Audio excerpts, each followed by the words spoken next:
Kabanata 1871 Hindi ako sumasang-ayon. Habang pinag-uusapan nila ang bagay na ito, napagtanto ni Yanlu na ito ay isang malaking swerte. Ang pagtawag sa kaluluwa ng Heavenly Ball upang isuong bilang armor at makakuha ng malaking pagtaas sa cultivation level sa maikling panahon ay makakatulong sa isang tao na mapataas ang kanilang cultivation level at makakuha ng mga benepisyong hindi maisip. Gayunpaman, hindi lahat ay kayang gawin ito. Tanging ang mga nakabuo ng koneksyon sa Heavenly Ball lamang ang makakagawa nito. Ang mas malakas na koneksyon, mas nakakatakot ang pagtaas ng cultivation level. Bagamat pansamantalang pagtaas lamang, magiging mas madali na ang pag-akyat sa mataas na cultivation level sa hinaharap. Ang ganitong pagkakataon ay napakabihira. Tanging kapag ang buong Heavenly Ball continent ay nasa panganib at na-activate ang Heavenly Ball 7 Meridian Formation, maaari mangyari ito. Pinakamahalaga, ang bilang ng beses na maaaring tawagin ang kaluluwa ng Heavenly Ball ay hindi pwedeng maging marami. Kung ito ay tawagin ng sobra, mawawala ang kaluluwa ng Heavenly Ball at maaapektuhan ang buong Heavenly Ball continent. Maaapektuhan nito ang mga mortal at ang pundasyon ng Heavenly Ball continent. Bagamat ganito ang sitwasyon, may mga taong magiging baliw at magpapakita ng kawalang malasakit sa buhay upang piliting i-activate ito. Ang ganitong tao ay tiyak na paparusahan ng royal family.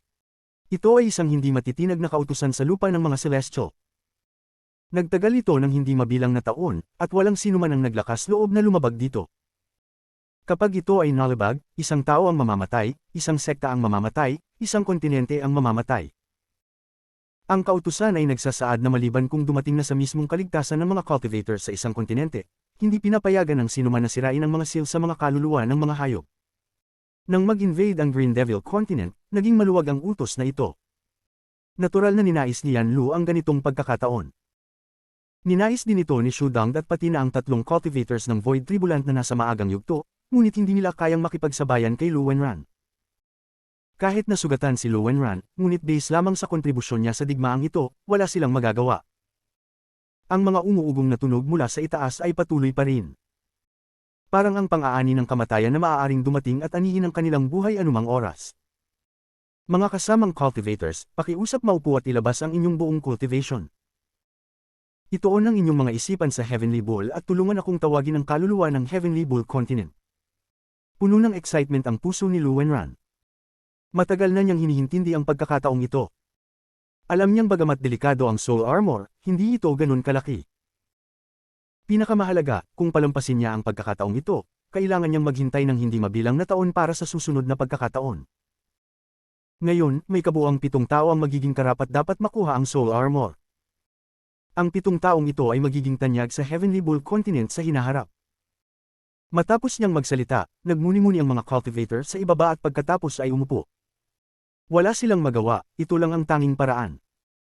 Si Yanlu at ang mga kasama nito sa likod ni Lu Wenran ay ayaw, ngunit huli na, kaya't tanging ang kanilang mga loob na lang ang naguguluhan habang sila'y naupo. Sa ngayon, si Lu Wenran na lang ang nakatayo, at hindi na niya maitago ang excitement sa kanyang mga mata. Tumingin siya kay Matandang Joe at tumango. Hindi naglakas loob si Matandang Joe na tumanggi. Mabilis niyang ginawa ang mga seal gamit ang kanyang mga kamay at nagsimula siya magbulong ng chant na tanging siya lang ang nakakarinig. Kulang ang cultivation niya, at ang dahilan kung bakit siya ang namamahala sa lugar na ito at hindi kailangang makialam masyado sa laban ay dahil ang kanyang katawan ay mas madaling makipag-ugnayan sa kaluluwa ng Heavenly Ball. Katulad siya ng mga Green Devil Messengers, ang kanyang pagkakakilanlan ay isang tagapaglingkod ng Heavenly Ball. Si Wang Lin ay nakaupo sa loob ng kuweba. Ang kanyang mga mata ay kumikislap, ngunit hindi siya nagmadali. Patuloy siyang naghintay. Sa labas ng kuweba, si Matandang Joe ay kumagat sa dulo ng kanyang dila at umubo ng dugo. Ang kanyang kanang kamay ay kumuha ng dugo at bumuo ng isang blood seal. Banal na kaluluwa ng Heavenly Ball, gamit ang aking dugo, tinutukoy ko ang banal na kaluluwa. Malungkot ang ekspresyon ni Matandang Joe habang ipinupukol ang blood seal mula sa kanyang kamay. Ang seal ay naglabas ng maliwanag na pulang liwanag na bumalot sa buong underground palace. Mga kasamang cultivators, ipadala ang inyong cultivation sa liwanag ng dugo na ito. Biglang sumigaw si Matandang Joe. Matapos siyang sumigaw, ang mahigit 1,000 cultivators ay naglabas ng kanilang buong cultivation. Ang mga alon ay kumalabit sa buong lupa. Nang ang huling cultivator ay naglabas ng kanilang cultivation, ipinakita nila ang masakit na ekspresyon. Ang lahat ng cultivation na kanilang pinakalat ay inabsorb ng bloodlight. Ang walang katapusang bloodlight ay inabsorb ang lahat ng cultivation at bumalik sa blood seal. Isang malakas na tunog ng kulog ang umabot, at pagkatapos ay lumitaw ang isang gray na fog. Ang blood seal ay nasa gitna ng fog, at ito ay dahan-daang umiikot hanggang sa mabuo ang isang vortex. Ang vortex ay dahan-daang bumilis. Habang umiikot, nagsimulang mag-echo ang mga tunog ng kulog. Parang ang kailaliman ng vortex ay naglalaman ng isang misteryosong espasyo. Isang kabaliwan na ungol ang lumabas mula sa kakaibang espasyong iyon. Roar! Sa sandaling lumabas ang tunog na ito, ang underground palace ay nanginig. Nang marinig ng mga cultivators sa ibaba ito, ang kanilang mga mukha ay naging mapatla. Umubo sila ng dugo at mukhang nanghina. Pati na rin ang mga ekspresyon ni Yanlu at ng kanyang mga kasama ay nagbago nang marinig nila ang ungol na ito. Ito ang ungol ng Heavenly Bull. Hindi na kayang itago ni Lu Wenran ang kanyang excitement at ipinakita ito ng buo. Nakatingin siya sa kakaibang espasyo sa loob ng vortex at nagsimulang tumawa habang pinakikinggan ang ungol ng Heavenly Bull. Ang kanyang excitement sa loob ay umabot sa rurok. Ang kanyang mga mata ay puno ng pagnanasa at kasakiman. Naiintindihan niya na hindi magtatagal at makakamtan na niya ang panandaliang lakas na magbibigay sa kanya ng malaking benepisyo sa hinaharap. Si Wang Lin ay nasa loob ng kuweba at nakatingin sa vortex sa langit. Pinapakinggan ang ungol ng Heavenly Bull. Hindi na siya bago sa ungol na ito. Ang unang hakbang sa pagtawag ng kaluluwa ng Heavenly Bull ay ang cultivation ng mahigit 1,000 cultivators upang buksan ang vortex patungo sa selyadong Heavenly Bull. Ang blood imprint ay ang pangalawang hakbang. Mga kasamang cultivators, kumuha ng 9 na patak ng 450 gramo ng dugo, hindi labis at hindi kulang, at tipunin ito sa inyong kanang hintuturo. Ibinangon ni Matandang Joe ang kanyang kanang kamay at nagkaroon ng sugat sa dulo ng kanyang kanang hintuturo. Ang tamang dami ng dugo ay lumabas. Kasabay nito, ang mahigit 1,000 cultivators sa ibaba ay nagtaas ng kanilang kanang kamay. Sa puntong ito, wala na silang daang natirang daan. Sinundan nila si Matandang Joe at piniga ang tamang dami ng dugo na pagkatapos ay lumabas. Ang malaking dami ng dugo ay nagsama-sama at bumuo ng isang kadena na humaplos papunta sa vortex. Nang umabot ito sa kailaliman ng vortex, ito ay hilahin ng malakas. Ang ungol ng Heavenly Bull ay muling umabot. Ang blood chain ay parang sinusubukang hilahin ng kaluluwa ng Heavenly Bull. Lalong lumakas ang ungol at mas naging excited si Lu Wenran. Lick niya ang kanyang mga labi at ang kanyang mga mata ay puno ng matinding pagnanasa. Ito ay akin. Ito ay para sa akin, Lu Wenran. Sa pamamagitan ng Heavenly Bull Soul Armor, makakapasok ako ng matindi. Kahit na ang lakas ay magtatagal lamang ng kaunting panahon, hindi ko basta ibabalik ang armor na ito. Si Lu Wenran ay nakatingin sa vortex ng excited. Matagal na niyang hinintay ang araw na ito. Ang dahilan kung bakit target niya si Wang Lin ay dahil sa ugali ni Esteemed Green Bull patungkol kay Wang Lin, kaya't siya ay naramdaman na banta. At pagkatapos ay pareho silang ipinadala dito, na nagpasiklab kay Lu Wenran sa ganitong paraan. Ang pulang kadena ay patuloy na humihila, at ang ungol ng Heavenly Bull ay lalong naging malinaw. Ang isang silhouette ng bull ay unti-unting inihihila palabas. Gayunpaman, hindi ito nagtagal bago ipinakita ng kadena ang mga palatandaan ng hindi pagtagal. Nang makita ito, may sumak na malamig sa mga mata ni Lu Wenran. Kasamang cultivator Joe. Biglang tumingin si Lu Wenran kay Matandang Joe. Tumingin siya kay Yanlu at sa mga kasama nito. Si Matandang Joe ay ngumiti ng mapait sa kanyang puso. Pinag-igting niya ang kanyang mga ngipin at ipinatong ang mga kamay niya kay Yanlu at sa mga kasama nito. Hindi lumalabas ang Heavenly Bull. Nais ko pong humiling na ang mga kasama kong singers ay pakawalan ng inyong mga origin souls upang tulungan akong hilahin ang kaluluwa palabas. Matapos magsalita si Matandang Joe, ang kanyang kanang kamay ay tumama sa kanyang noo at ang kanyang origin soul ay lumabas. Lumipad ito papunta sa vortex at hinawakan ang kadena.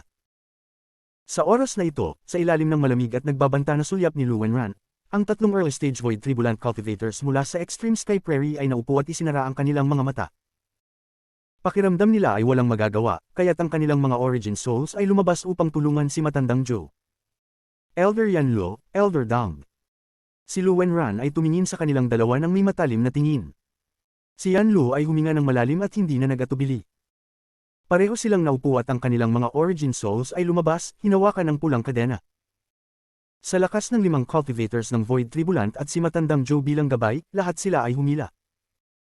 Ang Heavenly Bull sa loob ng vortex ay naglabas ng isang nakakatakot na ungol. Ito ay umalingaw-ngaw sa buong palasyo, sa buong lupa, at pati sa ibabaw ng mundo. Habang umuugong ang ungol, isang dambuhalang heavenly ball na silhouette ang hinayla palabas mula sa vortex. Isang nakakatakot na presyon ng bumalot sa lugar. Sa sandaling lumitaw ang heavenly ball na silhouette, kumidlat ito at tumanggap ng atensyon ng lahat ng cultivators sa ibaba. Ang heavenly ball na silhouette ay mabilis na lumiit sa harap ng kanilang mga mata at naging isang suit ng armor na lumulutang sa hangin. Ang armor ay ganap na itim at naglalabas ng malakas na soul aura. Sa sandaling lumitaw ang armor, ang mga origin souls ni Yanlu at mga kasama ay bumalik sa kanilang mga katawan at nagpakita ng komplikadong ekspresyon. Tumawa si Lu Wenran habang mabilis siyang lumapit sa armor.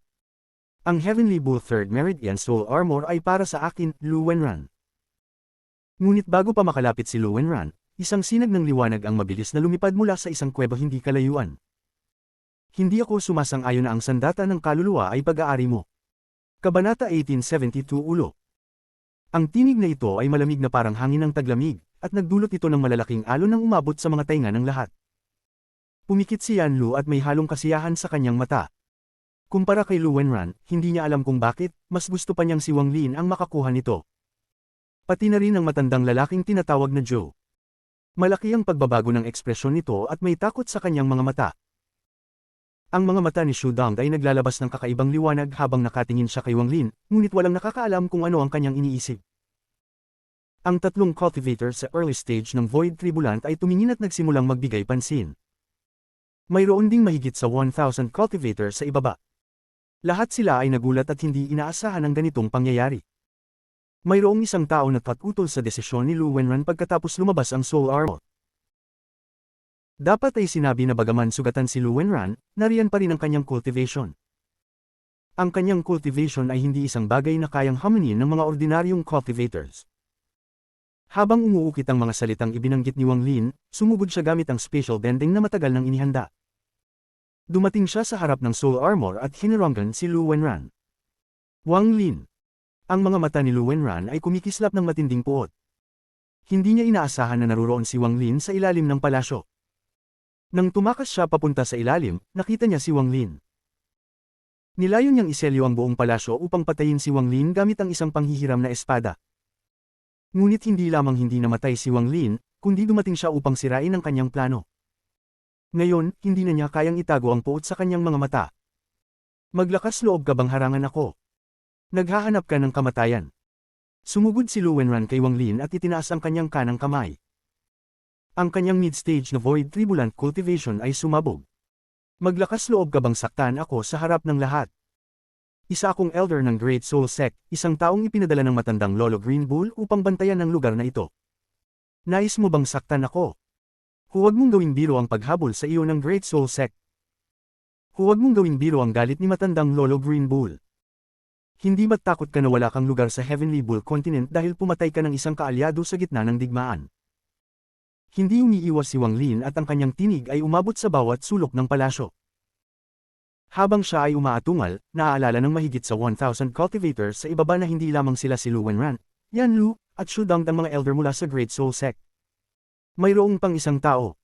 Nagbago ang ekspresyon ni Lu Wenran at ang kanyang katawan ay walang malay na huminto ng ilang saglit.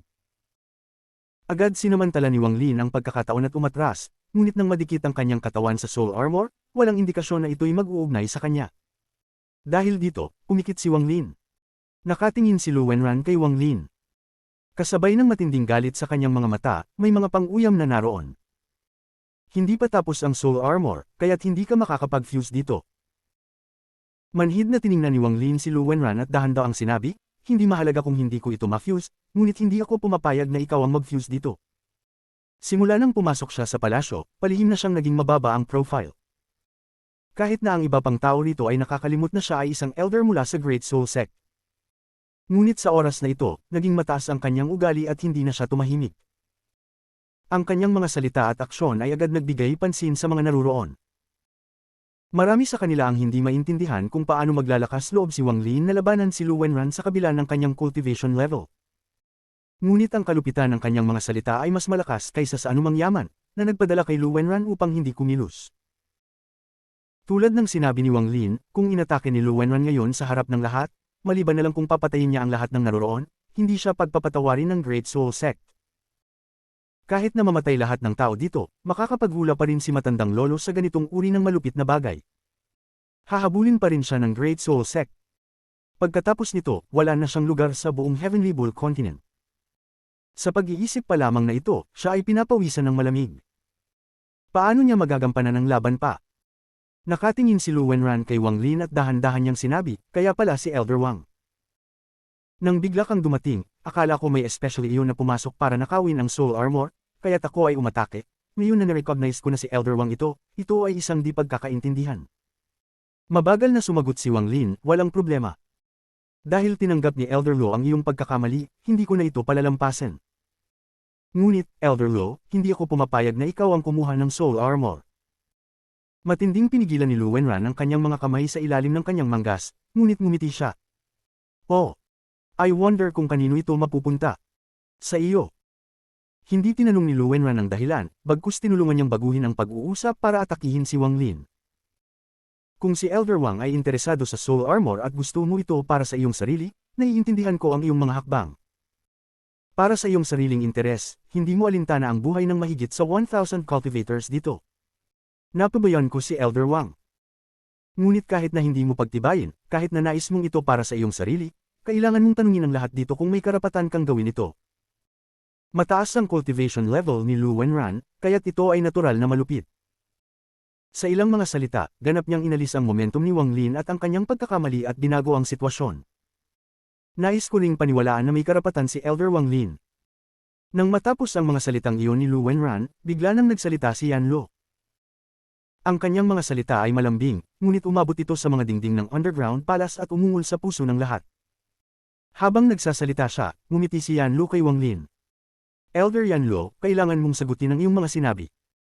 Si Lu Wenran ay napatingin kay Yan Lo, ang kanyang mata ay naging malamig. Tiningnan ni Yan Lo si Lu Wenran at matamlay niyang sinabi, hindi ko kailangan ng paalala mula kay Elder Lo. Alam na ni Yan Lo. Naniniwala din ako na may karapatan si Elder Wang. Biglang sinabi ni Shu Dong sa tabi. Matapos ang kanyang mga salita, nagkabuhol ang mahigit sa 1,000 cultivators sa ibaba. Ang mga salita ng isang Void Tribulant Cultivator ay mabigat na, ngunit ngayon, 2 Void Tribulant Cultivators na ang nagkilala kay Wang Lin. Ipinakita ng sitwasyon kung ano ang nangyayari. Lalo na't pareho silang mga elders ng Great Soul Sect. Magaling, magaling. Lalong naging kakaiba ang malamig na tingin ni Lu Wenran habang nakatingin kay Shu Dong. Ang galit sa kanyang puso ay umabot sa limitasyon. Tinutok ni Lu Wenran ang 3 Void Tribulant Cultivators mula sa mga kalapit na sekta at sinabi habang kumakagat ang kanyang mga ngipin, sa tingin ba ninyong 3 ay sapat na ang cultivation level ni Elder Wang upang gamitin ang Soul Armor? Ilalagay ba ninyo ang buhay ng 1,000 cultivators dito sa isang tao na may ganitong level ng cultivation? Tahimik lang ang 3. Ayaw nilang magtangkang magalit kay Lu Wenran, ngunit ayaw din nilang makipag-away kay Yan Lo at Shu Dong. Sa katunayan, lahat sila ay mga elders ng Great Soul Sect. Tungkol kay Wang Lin, hindi nila siya masyadong binigyan ng pansin. Ang kanilang katahimikan ay nagdulot kay Lu Wenran ng isang pang-iinsulto. Itinuon niya ang kanyang tingin sa mga cultivators sa ibaba. Lahat ng tingnan niya ay agad nagbaba ng kanilang mga ulo. Walang isa mang naglakas loob magsalita sa sandaling yun. Dahil nanatiling tahimik ang iba at naniniwala sina Elder Yan Lo at Elder Shu Dong na tama ako, ano ang palagay ni Elder Lu? Mula sa simula, ang ekspresyon ni Wang Lin ay kalmado. Tinutok ni Lu Wenran ang kanyang mata kay Wang Lin, at makalipas ang ilang sandali, ngumiti siya. Ang galit na nararamdaman niya ay agad na nawala at bumalik ang kanyang kalmado. Tama, may karapatan nga si Elder Wang. Kaya ngayon, kailangan lang ng isang desisyon sa pagitan ko at mo. Gusto kong malaman ang iyong dahilan kung bakit hindi mo ako pinapayagan na kunin ang Soul Armor. Malamig na sumagot si Wang Lin, hindi ka sapat na nakapag-ambag sa digmaang ito. Nang marinig ito ni Lu Wenran, agad siyang tumawa. Hindi sapat ang aking ambag. 2 tayong labanan at dinala ko kayong lahat pabalik sa Underground Palace. Sa unang laban, pinigilan ko ang kalabang mid-stage Void Tribulant Cultivator, at sa pangalawang laban, pinigilan ko rin sila. Kung hindi dahil sa akin, wala nang higit sa 1,000 cultivators na buhay, lahat kayo ay patay na. Hindi ba sapat ang aking ambag? Kaya, Elder Wang, nais kong itanong, ano ang mga ambag mo? Walang pag-aalinlangan na inusal ni Wang Lin ang kanyang kanang kamay. Ang ulo ni Liu Jiwan ay lumitaw sa kanyang kamay. Itinaas niya ang ulo. Siya ay isang Void Tribulant Cultivator mula sa Green Devil Continent, Ako ang pumatay sa kanya. Pagkasabi niya nito at lumitaw ang ulo, tumahimik ang buong underground palace, ngunit agad na sumabog ang isang malalaking alon. Alam ng lahat dito ang tungkol sa pagkamatay ng Void Tribulant Cultivator mula sa Green Devil Continent. Marami silang hinala kung sino ang pumatay sa kalabang Void Tribulant Cultivator. Wala nang sagot sa tanong na iyon, ngunit sa sandaling ito, nang marinig nila ang mga salita ni Wang Lin at makita ang ulo, kumabog ang kanilang mga puso. Punong-puno sila ng takot at hindi makapaniwala. Siya pala. Siya ang pumatay sa kalabang Void Tribulant Cultivator. Paano nangyari ito? Kitang-kita na hindi pa siya umabot sa Arcane Void stage, ngunit kaya niyang pumatay ng Void Tribulant Cultivators. Pumatay ng Void Tribulant Cultivator sa ganitong kabilas na panahon, tinatago siguro nito ang kanyang cultivation level. Hindi maaaring ganoon lang ang kanyang cultivation. Isa rin siyang elder ng Great Soul Sect, kaya paano siya magiging mahina? Dapat may plano ang Great Soul Sect sa pagpapadala sa kanya. Hindi pwedeng simpleng ipinadala lang siya rito upang mamatay. Ang taong ito ay tahimik lang at hindi nakikipagkumpetensya sa iba para manirahan sa palasyo. Sa halip, pinili niyang manirahan sa isang yungib tulad namin. Kung ang ganitong tao ay makakuha ng soul armor, ayos lang. Nang makita ni Yanlo ang ulo, napahinga siya kahit na nahulaan na niya ito. Nagbago ang tingin niya kay Wang Lin. Totoo ngang siya. Naroon din si Shu Dang sa tabi niya. Ang kanyang mga mata ay lumaki at isang malaking alon ang kumalabit sa kanyang puso. Tungkol sa tatlong Void Tribulant Cultivators mula sa kalapit na mga sekta, mas lalo silang nagulat. Punong-puno ng hindi makapaniwalang mga tingin ang kanilang mga mata habang nakatingin sila kay Wang Lin. Ang matandang lalaking tinatawag na Joe ay nakaramdam ng pag-ihip sa kanyang puso. Bigla niyang naalala ang pinto ng yungib na kanyang winasak ngunit hindi pa rin niya ito na-repair. Isang sigaw ang umabot mula sa ibaba at pumasok sa mga tainga ni Lu Wenran. Ang kanyang kalmadong ekspresyon ay naging magulo habang tinititigan ang ulo na puno ng takot at ayaw sa kamay ni Wang Lin. Nanginginig ang kanyang puso. Malinaw niyang alam na kung ipagpapatuloy ito, magiging katumbas ng kanyang ambag ang kay Wang Lin. Ayaw niyang mangyari ito. Nagbibiro lang si Elder Wang. Personal kong nakita ang isang senior na may hindi maipaliwanag na cultivation na pumatay sa taong ito at itinapon ang katawan. Hindi ko inaasahan na dadalhin mo ang kanyang ulo upang magpanggap na ikaw ang pumatay sa kanya. Kabanata 1873 lumipad sa galit dahil sa kahihiyan. Walang ipinakita sa mukha ni Lu Wenran habang nagsasalita siya. Sa ganitong pagkakakilanlan, hindi siya maaaring magsabi ng ganitong mga bagay, ngunit para sa layuning makuha ang soul armor, kailangan niyang pagdudahan si Wang Lin. Dahil ang huling hakbang sa pagsanib sa soul armor ay ang kalooban ng lahat ng mga cultivator na narito. Tanging sa pamamagitan ng pagkuha ng pag-aproba ng nakararami sa mga cultivator na narito, maaari niyang pagsamahin ang sarili sa soul armor. Kapag nakuha na niya ito, hindi na siya kailangang mag-alala sa opinyon ng iba. Elder Wang Lin, hindi ko inasahan na gagawin mo ito, sa iyong cultivation, paano mo kayang patayin ang isang Void Tribulant Cultivator? Ayos lang kung hindi mo kayang patayin ang isang Void Tribulant Cultivator, ayos lang na iwasan mo ang laban. Wala namang magsasalita, kahit marami nang namatay mula sa ikatlong meridian. Ngunit kahit na sila'y namatay silang magiting. Hindi ko sila malilimutan, walang sinuman dito ang malilimutan sila, hindi sila malilimutan ng Heavenly Bull Continent. Itago mo na ang ulo at umatras. Maaari kong gawin na parang wala nang nangyari. Kung hindi, kung patuloy mong lalaruin kami at magpapanggap ng kredito, kaya kitang patayin ng hindi na tinatanong ang mga ninuno. Dahil ang iyong asal ay hindi lang isang pag-insulto sa akin, kundi isang pag-insulto sa mahigit 10,000 kaluluwang patay dito. Umatras si Lu Wenran kay Wang Lin na may kakaibang lakas sa kanyang tinig. Ang ekspresyon niya ay labis na naiisip, na parang galit na galit siya sa ginawa ni Wang Lin. Ngunit pinipigilan pa rin niya ang sarili, na parang nagdadalamati. Ang kanyang mga salita ay agad na nagpahina sa sigawan tungkol sa pagkuha ni Wang Lin ng ulo ni Liu Jiuan. Ang mahigit sa 1,000 cultivator sa ibaba ay nagsimulang mag-isip ng tahimik. Maraming tao ang tumingin kay Wang Lin nang may pang-iinsulto at galit. Tama ang mga sinabi ni Elder Lu. Hindi niya kaya ito sa kanyang cultivation level. Tiyak na kinuha lang niya ang ulo upang magpanggap. Ang ganitong tao, wala nang kahihiyan. Tama. Sa cultivation level at pagkakakilanlan ni Elder Lu, paano siya magsisinungaling? Kung nakita niyang kumilos ang iba, dapat accurate ito. May mali. Kung nakita ni Elder Lu, bakit ngayon lang niya ito binanggit? Sa gitna ng sigawan, tanging ang ilang Void Tribulant Cultivators ang nanatiling tahimik. Malinaw na may kanya-kanya silang paghatol at tahimik na tinitingnan si Wang Lin at Lu Wenran. Habang nakikinig sa mga salita ni Lu Wenran, ikiniling ni Wang Lin ang kanyang ulo. Tinitigan niya si Lu Wenran na may bahid ng pangungutya at nagpakita ng isang ngiti na hindi ngiti. Hindi alintana kay Wang Lin. Nang makita ni Lu Wenran ang ekspresyon at tingin ni Wang Lin, parang kumabog ang kanyang puso.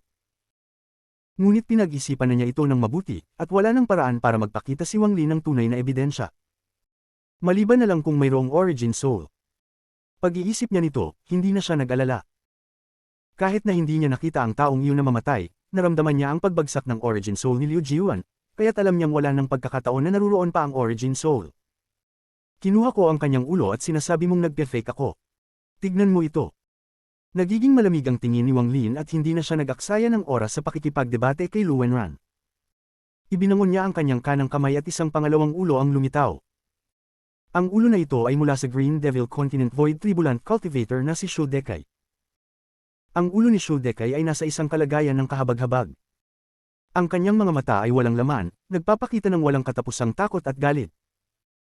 May mga tuyong marka ng dugo na lumalabas sa kanyang mga butas ng katawan.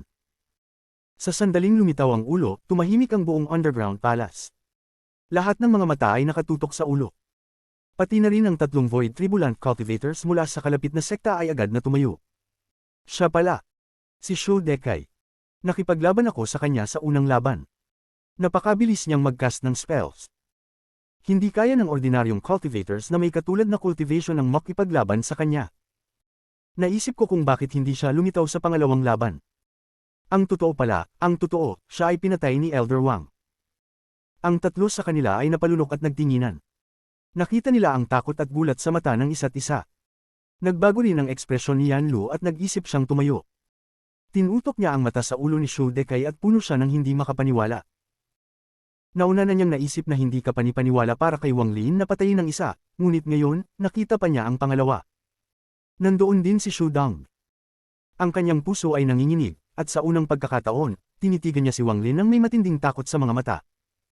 Kanina lang ay nagsalita siya dahil naramdaman niyang labis ang kaiabangan ni Lu Wenran, kaya't hindi siya natuwa. Ngunit ngayon, pakiramdam niya na tama ang kanyang mga hakbang. Kung hindi kwalipikado si Wang Lin, wala nang kwalipikadong tao rito. Tungkol kay Matandang Zhou, ang kanyang mukha ay namutla. Malinaw niyang naaalala na hindi siya itinuturing na karapat-dapat si Wang Lin, at hindi magiliw ang kanyang mga salita. Habang iniisip ito, binasa siya ng malamig na pawis. Ang demonyong ito. May mga ulo siya ng dalawang Void Tribulant Cultivators. Imposibleng nakuha niya ang mga ulo pagkatapos na patayin sila ng iba. Ang mahigit sa 1,000 cultivators sa ibaba ay tahimik na nag-isip sandali, at pagkatapos, isang sigaw na mas matindi kaysa dati ang sumabog. Para sa kanila, ang mga Void Tribulant Cultivators ay mga Diyos na malayo sa kanilang kakayahan. Ang makita si Wang Lin na naglabas ng mga ulo ng dalawang Void Tribulant Cultivators ay isang napakalaking shock para sa kanila. Pwede mong sabihin na may isang matandang tao na may hindi masukat na cultivation na pumatay sa unang Void Tribulant Cultivator mula sa Green Devil Continent. Then, ako'y pumasok at kinuha ang ulo mula sa katawan. Pagkatapos, ang hindi masukat na matandang tao ay lumitaw nang ako ay naglibot, at pinatay ang pangalawang Void Tribulant Cultivator mula sa Green Devil Continent. Ako rin ay nandoon at kinuha ang ulo mula sa katawan, sabi ni Wang Lin na may malamlam na tingin habang tinitingnan si Lu Wenran, na ang ekspresyon ay mabilis na nagbabago. Ang puso ni Lu Wenran ay kumabog tulad ng isang malaking alon. Tinitingnan niya ang ulo ni Shu Dekai at naramdaman niyang parang may nangyaring hindi maganda. Tinitingnan niya si Wang Lin at hindi inasahan na patayin nito ang dalawang early-stage Void Tribulant Cultivators. Kahit para sa kanya, ang mga Void Tribulant Cultivators ay hindi biro. Si Shu Dekai ay kilalang-kilala sa Green Devil Continent na kahit siya, si Lu Wenran, ay narinig ang kanyang pangalan. Alam niyang may nakakatakot na bilis si Shu Dekai sa pag-cast ng spells. Sa unang laban, nang makipaglaban siya kay Zhang Daozang, nakilala niya si Shu Dekai. Pagkatapos magsalita si Wang Lin, nagbago ang ekspresyon ni Lu Wenran at nagsalita siya ng mabigat. Hindi ko nakita ang hindi masukat na matandang tao, pero dahil kumilos siya isang beses, may pagkakataon na kumilos siya ulit. Tungkol sa pagkakaroon mo ng mga ulo, masasabi ko lang na maganda ang iyong swerte. Ikaw, ininterrupt ni Wang Lin ang mga salita ni Lu Wenran ng pagtawa. Habang tumatawa si Wang Lin, iniangat niya ang kanyang kaliwang kamay at isang ghost soul ang lumitaw sa kanyang kaliwang palad. Sumigaw ang ghost soul ng malungkot, at ang itsura nito ay si Shu Dekai. Lu Wenran, tignan mo kung ano ito. Tinutok ni Wang Li ng mata kay Lu Wenran. Nang makita ni Lu Wenran ang Ghost Soul, ang mukha niya ay naging mapotla at umatras ng ilang hakbang. Binuksan niya ang bibig upang magsalita, ngunit sa huli, hindi siya nakapagsalita ng anuman. Ang sandaling lumitaw ang Ghost Soul ni Shudekai, naging walang silbi ang lahat ng mga salita niya noong una. Fellow Cultivator Joe, ano ang mga hakbang sa pagsanib sa armor? Huwag nang mag-aksaya ng oras. Nilapitan ni Wang Lin ang matandang lalaking tinatawag na Joe. Nanginginig ang puso ng matandang lalaki at mabilis siyang tumango. Pati si Lu Wenran ay napahinto. Maliban kung magpasya si Lu Wenran na patayin si Wang Lin ngayon, ang lahat ay nakatakda na. Mga fellow cultivators, ito ang huling hakbang sa Soul Fusion. Dahil ang Soul Armor ay inanyayahan gamit ang inyong dugo at cultivation, ang sinuman na napili ng nakararami sa inyo ay maaaring magsanib sa Soul Armor. Ang matandang lalaki na tinatawag na Joe ay matalino at hindi tinukoy kung sino upang hindi siya masaktan si Lu Wenran ng labis. Nang magsalita siya, tumahimik ang lahat. Itinaas ni Lu Wenran ang kanyang ulo at lumabas ang killing intent sa kanyang mga mata habang tinitingnan si Wang Lin. Sinusuri niya ang mga panganib at pakinabang ng kanyang mga hakbang, ngunit hindi siya magpapatalo. Matapang na magnanakaw, nagpapanggap kang magtaglay ng merito at niinsulto ang mga patay. Karapat-dapat kang mamatay. Pinagdiinan ni Lu Wenran ang kanyang mga ngipin at gumawa ng desisyon. Hindi niya papayagan si Wang Lin na makuha ang Soul Armor. Kung hindi, dahil sa kanilang mga alitan, agad siyang masasakal. Wala nang ibang maiisip sa sandaling ito, handa nang magtulungan. Kung mamatay siya, hindi niya matutunggali ang Soul Armor. Sa pinakamataas, magsisikap ako sa battlefield at makakamit ang mga merito bago bumalik sa sekta upang tanggapin ang aking parusa. Naniniwala ako na hindi ako papatayin ng mga ninuno dahil sa isang patay na tao. Tumili si Lu Wenran at tumakbo kay Wang Lin. Nakaalerto si Wang Lin buong oras. Pagkatapos magsimula si Lu Wenran, mabilis siyang umatras. Ang unang spell vein sa katawan ni Wang Lin ay nagbigay sa kanya ng mabilis na casting speed. Kasabay nito, ang Soul Armor sa likod ni Wang Lin ay nagbigay ng walang katapusang ghostly light. Dahil kay matandang Joe, ang mga cultivator sa ibaba ay mabilis na gumawa ng desisyon sa pagitan ni Wang Lin at Lu Wenran. Habang ang lahat ay nagpipili, ang mga mata ng isang matandang lalaki sa karamihan ay kumislap at mabangis na nagsalita, mga cultivators ng Extreme Sky Prairie, si Elder Wang Lin ay minsang nagligtas ng buhay ko. Naway piliin ninyo siya. Dahil sa kanyang pagkakakilanlan sa Extreme Sky Prairie, ang mga salita niya ay nakakuha ng atensyon ng ilang tao dito. Kinagat ni Yan Lu ang kanyang mga labi at tumakbo patungong Lu Wenran. Tinutulungan niyang labanan si Wang Lin ang pagtutol ni Lu Wenran. Handang mag-risk siya. Nandoon din si Shu Dong. Nagdalawang isip siya sandali bago magdesisyon na kumilos. Dahil nagsalita na siya, hindi na siya natatakot na lalo pang ma-offend si Lu Wenran. Kabanata 1874 kilalanin ng Soul Armor ang kanyang master. Napakabilis ni Lu Wenran. Nagdesisyon na siya, kailangan niyang patayin si Wang Lin. Kahit pa ito ay sa harap ng lahat dito, kailangan niyang gawin ito. Nawala na siya sa posisyon ng kalamangan, kaya kailangan na niyang umatake ngayon. Sa isang saglit, lumapit siya kay Wang Lin. Habang si Wang Lin ay umaatras, kumuha siya ng 3 hakbang. Pagkatapos ng pangatlong hakbang, mabilis na kumilos ang kanyang kanang kamay at umalag ang ilalim ng palasyo. Isang 7-colored lance ang lumitaw, at isang pang 7-colored lance na napapalibutan ng apoy ang lumitaw din. Ang dalawang 7-colored lances ay mabilis na tumama kay Lu Wenran. Hindi tumigil si Wang Lin sa pag-atras. Habang ang mga hakbang niya ay bumagsak, itinaas niya ang kanyang mga kamay. Ang spell vein vortex sa kanyang katawan ay mabilis na umiikot, na nagpapabilis ng kanyang casting speed. Sa ilalim ng bilis na ito, mabilis na nag-cycle ang cultivation ni Wang Lin. Nagsimula siyang mag-cast ng sunod-sunod na spells, tulad ni Shudekai. Ang kanang kamay ni Wang Lin ay nag-form ng seal at lumitaw ang War Spirit Print. 2 palm prints ang lumipad patungong Lu Wenran, isa-isa. Pagkatapos nito, ang kaliwang kamay ni Wang Lin ay nag-form ng mga seal at ang mundo ay naging isang dagat ng apoy. Lumitaw ang Realm Burning Umbrella. 2 sinaunang umbrella, isa sa ibabaw ng isa, ay naglalabas ng nakakatakot na apoy. Ang 7-colored lances ay unang tumama kay Lu Wenran.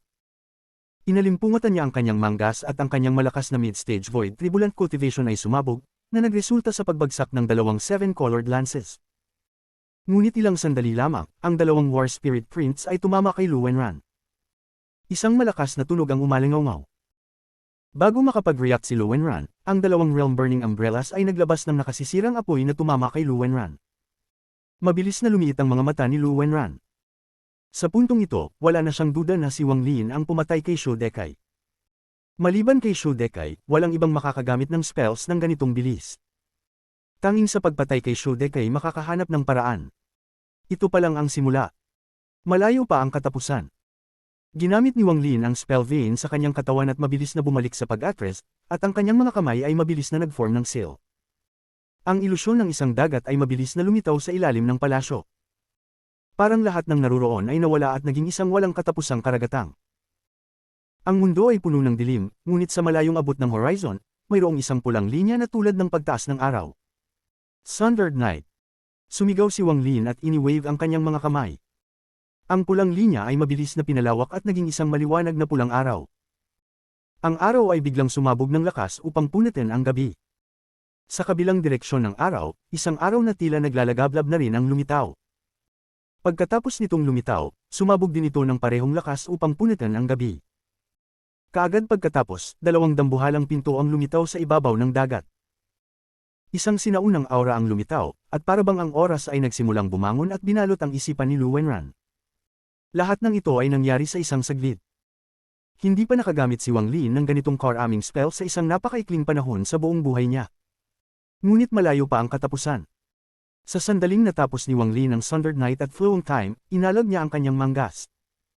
Ang spell vein vortex sa kanyang katawan ay mabilis na umiikot. Call the wind, summon the rain. Magic arsenal. Mountain crumbles, lands collapse. Dark moon, clear sky. Habang ini-wave ni Wang Lin ang kanyang manggas, dalawang madilim na buwan ang lumitaw kasama ang dalawang maliwanag na araw na bumuo ng isang anino. Si Lu Wenran ay nalubog sa spell ng Dark Moon Sect. Ang malalakas na tunog ng kulog ay sumunod. Pinipigilan ni Lu Wenran ang War Spirit Prince habang siya ay sinusunog ng realm-burning umbrellas at tinatamaan ng lakas ng Sundered Night. Habang ang oras ay nagsimulang magbaliktad, isang sigaw ng galit ang umabot, at ang lahat ng spells ni Wang Lin ay bumagsak. Ang dalawang dambuhalang palm prints ay sumabog at ang dalawang sinaunang umbrellas ay nag-shatter. Ang langit at dagat ay nawasak. Sa wakas, ang dalawang buwan at mga batong pinto ay bumagsak. Si Lu Wenran ay nasa isang mahirap na kalagayan. Nawalan siya ng isang braso at sugatan na siya.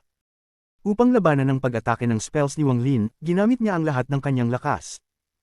Siya ay mapatla at tumakbo patungong Wang Lin. Ngunit dahil sa pagkaantala ni Wang Lin, si Yan Lu at Shu Dong ay dumating upang pigilan siya. Umuwi. Ang mga mata ni Lu Wenran ay pula sa galit na may intensyon na pumatay. Habang sila Yan Lu at Shu Dong ay lumalapit, ini-wave niya ang kanyang manggas at bumuga ng dugo. Ang dugo ay naging dalawang avatars na tumakbo patungong Yan Lu at Shu Dong. Habang siya naman ay tumakbo patungong Wang Lin na may matinding galit at hindi alintana ang kanyang mga sugat. Die for me. Habang sumisigaw siya, itinaas ni Lu Wenran ang kanyang braso at hinawakan ng walang laman na kalawakan. Lumitaw ang Nine-Tooth Gear sa kanyang kamay at walang awan niyang pinatama ito kay Wang Lin. Isang matinis na sigaw ang umabot habang ang Nine-Tooth Gear ay palapit kay Wang Lin. Ang mga mata ni Wang Lin ay mabilis na lumiit. Alam niyang malakas ang isang mid-stage Void Tribulant Cultivator, ngunit kailangan niyang sirain ang plano ni Lu Wenran sa ilalim ng palasyo. Kung hindi, kapag nakuha ni Lu Wenran ang Soul Armor at nagkaroon ng boost sa cultivation level, magiging delikado siya.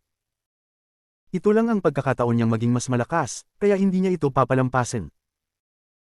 Minsan, kapag nais mong makuha ang isang bagay, kailangan mong magbayad ng isang tiyak na presyo, kailangan mong magkaroon ng higit na lakas ng loob kaysa sa iba, at kailangan mong magsugal.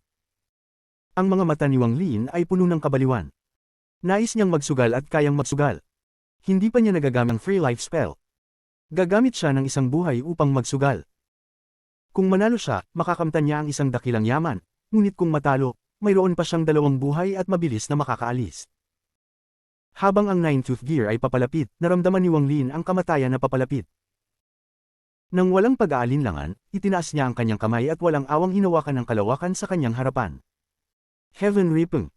Sumigaw si Wang Lin habang ang kanyang mga kamay ay walang awang hinayla patagilid. Ang Nine-Tooth Gear ay tumama sa punit na nabuksan. Isang malakas na tunog ang umabot ng 3 ngipin sa gear ay bumagsak.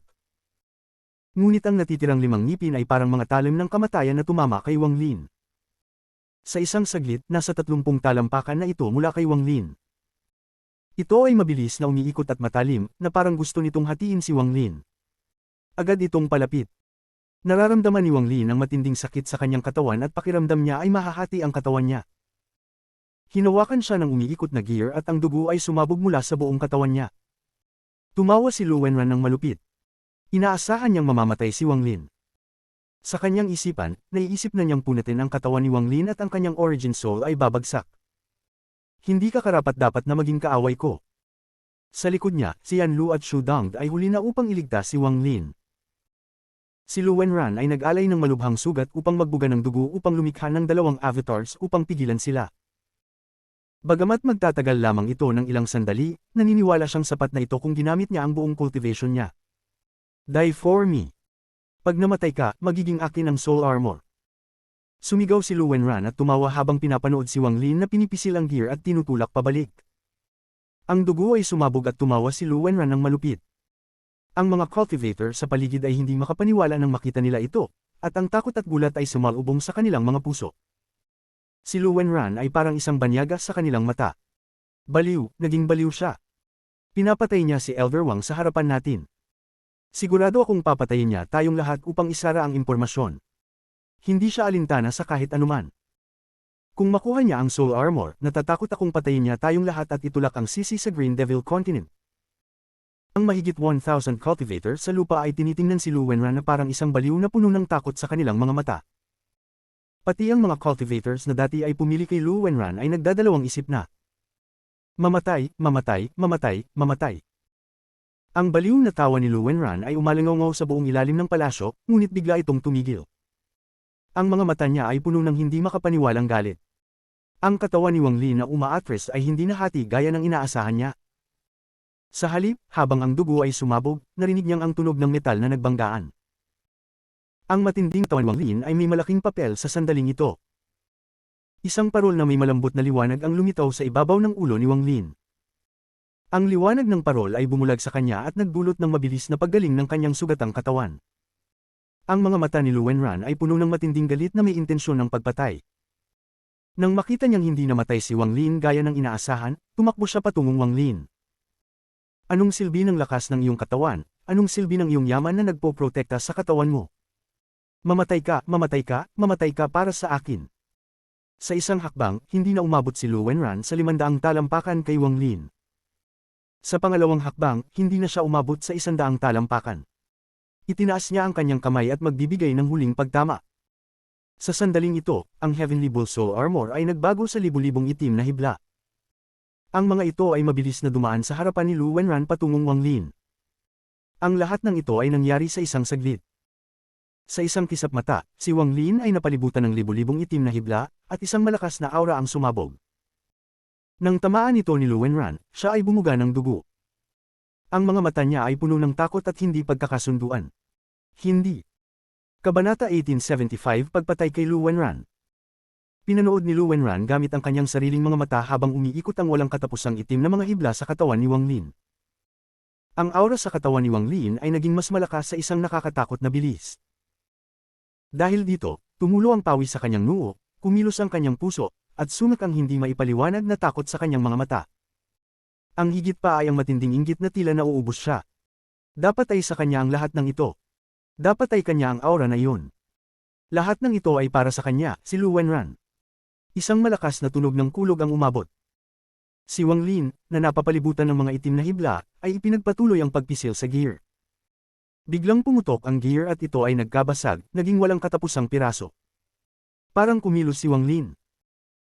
Habang gumagalaw ang mga hibla, mabilis silang naging isang itim na armor na bamalot sa buong katawan ni Wang Lin, pati ang kanyang leeg at mukha, na tanging ang kanyang mga mata at puting buhok na lamang ang naiwan. Isang dambuhalang anino ng Heavenly Ball ang lumitaw sa likod ni Wang Lin. Ang ball na ito ay naglalaman ng isang aura na kayang magpagiba ng langit. Nakapikit din ang mga mata ng ball. Ang cultivation level ni Wang Lin ay tumaas sa isang nakakalokang bilis.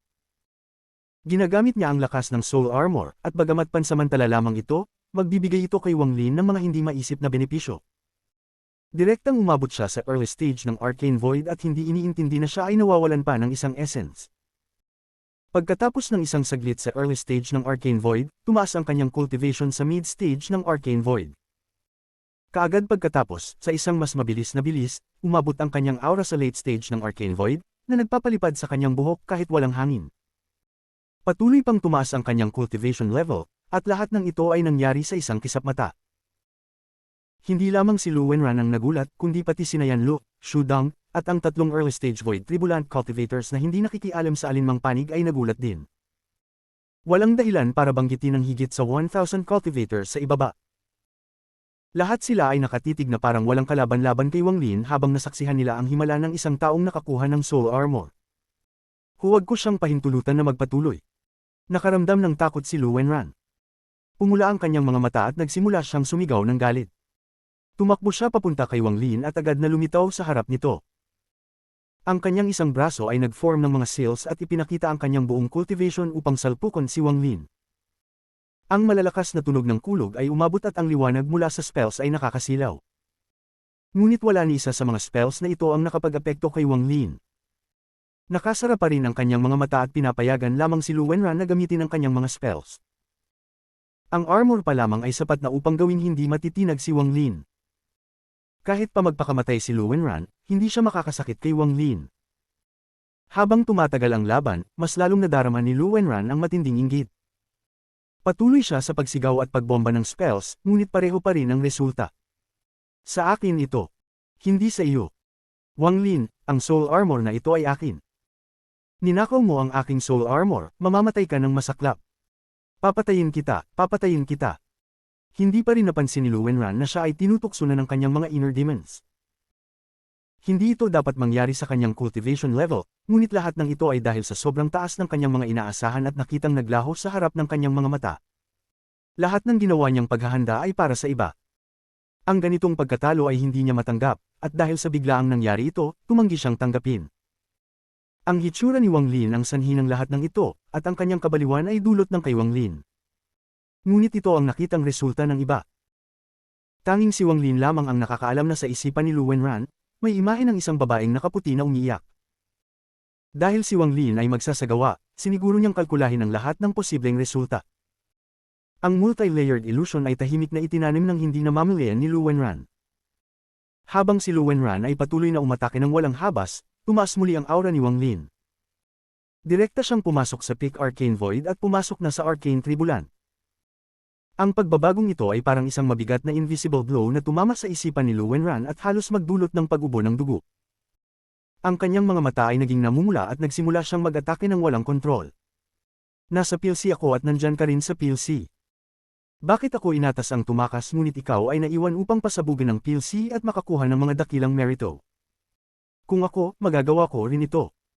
Nasa ikatlong meridian ako at nandyan ka rin. Ang aking cultivation level ay mas mataas kaysa sa iyo at ako ang may seniority. Ang soul armor na ito ay akin, anong karapatan mong nakawin ito mula sa akin? Nakasara ang mga mata ni Wang Lin at hindi pa rin ito binuksan. Habang pumasok siya sa Arcane Tribulant, patuloy pang tumaas ang kanyang aura. Ang unang Arcane Tribulant, ikalawa, ikatlo, ikaapat, ikawalo, siyam. Walang dumating na Arcane Tribulants. Lubos na ligtas. Ang aura ni Wang Lin ay nagbago ng 9 na beses at tumaas ng 9 na beses. Direkta siyang pumasok mula sa Arcane Tribulant papuntang Void Tribulant. Early stage ng Void Tribulant. Sa sandaling umabot si Wang Lin sa early stage ng Void Tribulant, bigla niyang binuksan ang kanyang mga mata. Ang anino ng Heavenly Ball sa likod niya ay nagbukas din ng mga mata, ipinakita ang isang mabagsik at makapangyarihang titig. Ang Heavenly Ball na anino ay itinataas ang ulo at umatungal ng isang sigaw na kumalat sa buong underground palace, sa buong lupa, sa buong extreme sky prairie, at sa buong kontinente. Sa ibabaw, ang 6 na mid-stage Void Tribulant cultivators ay narinig ang sigaw na ito at ang kanilang mga mukha ay nagbago ng malaki. Ang sigaw ng Heavenly Bull. Dapat ito ang sigaw ng Heavenly Bull. Tanging ang Heavenly Bull lamang ang makakapagpagalit sa aking puso ng isang sigaw. Narinig ko na ang katulad na tunog noon, ito ay ang sigaw ng Green Devil. Dapat ito ang Heavenly Bull. Naramdaman ng 6 na cultivators ang masamang pangitain sa kanilang mga puso.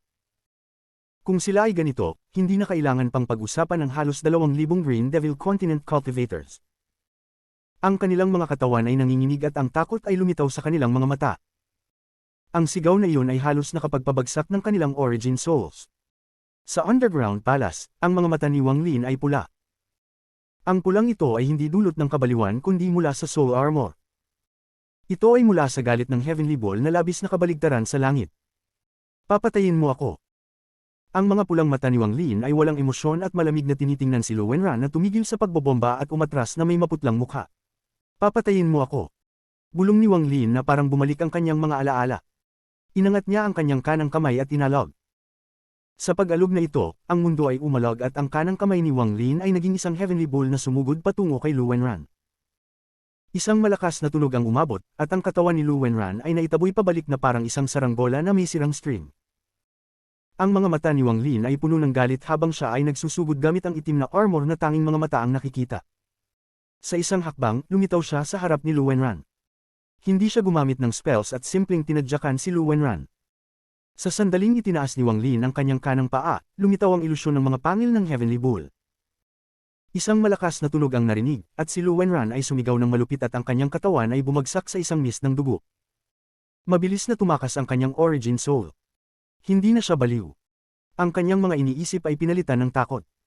Sa sandaling ito, hindi na siya nakaramdam ng inggit o kabaliwan. Parang siya ay tuluyang gumaling mula sa kabaliwan at sumigaw ng takot habang umatras ng mabilis. Ako ay isang elder ng Great Soul Sect, hindi mo ako kayang patayin. Ang mga mata ni Wang Lin ay malamig habang siya ay umabot. Iniwang nakataas ang kanyang kanang kamay at sumabog ang origin soul ni Lu Wenran. Nawalan siya ng kalahating katawan. Ako ay disipulo ng esteemed Green Bull. Kung patayin mo ako, hindi ka pababayaan ng guru ko. Nanghihina si Lu Wenran matapos mawalan ng kalahating katawan, at ang kanyang boses ay nanghihina. Siya ay mabilis na umatras, takot na takot ang mga mata. Ngunit kinuha ni Wang Lin ang isa pang hakbang at lumapit muli. Inangat ang kanyang kanang kamay at ang katawan ni Lu Wenran ay muling bumagsak, na tanging ulo na lamang ang naiwan at maaaring maglaho anumang oras. Ang aking posisyon sa Great Soul Sect ay mataas, ikaw, ang kanyang ulo ay umatras habang siya ay sumigaw. Sa sandaling ito, tunay na natakot siya. Ayaw niyang mamatay. Isa siyang mid-stage void tribulant cultivator, kaya mahirap siyang patayin, ngunit sa sandaling ito, nararamdaman niyang ang kamatayan ay paparating. Huwag akong patayin.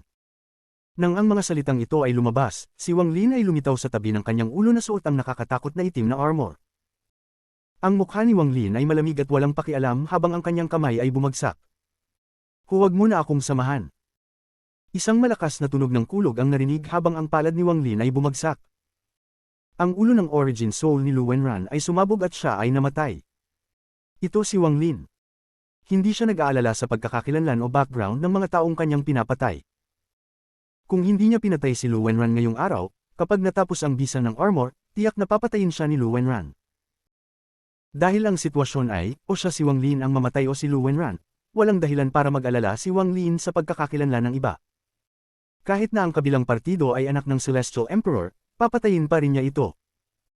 Sa sandaling ito, malinaw na naramdaman ni Wang Lin ang pagkakaroon ng lakas. Bawat galaw ay puno ng spells. Hindi pa niya naramdaman ang ganitong pakiramdam dati. Ang mga essences ay hindi na mahalaga sa sandaling ito dahil malinaw niyang naramdaman ang kanyang mga essences na naglalaho at nagiging bahagi ng kanyang bloodline. Ang katawan niya ay maaaring ituring na isang katawan na nabuo mula sa mga essences. Ang kanyang dugo ay ang water essence at ang kanyang mga mata ay ang thunder essence. Ang kanyang pagkatao ay nabuo mula sa mga essences. Ang pakiramdam na ito ay nanggaling sa armor sa kanyang katawan. Sa sandaling ito, naramdaman niyang hindi na siya isang cultivator kundi ang mabagsik na Heavenly Bull na naglago sa malawak na espasyo sa loob ng hindi mabilang na taon. Itinaas ni Wang Lin ang kanyang ulo at malamig na tinignan ang itaas ng Underground Palace. Ang kanyang mga mata ay puno ng galit. Zhang Daozang, darating ako. Pinagsanib ni Wang Lin ang sarili sa anino ng Heavenly Bull sa likod niya at sumugod pataas.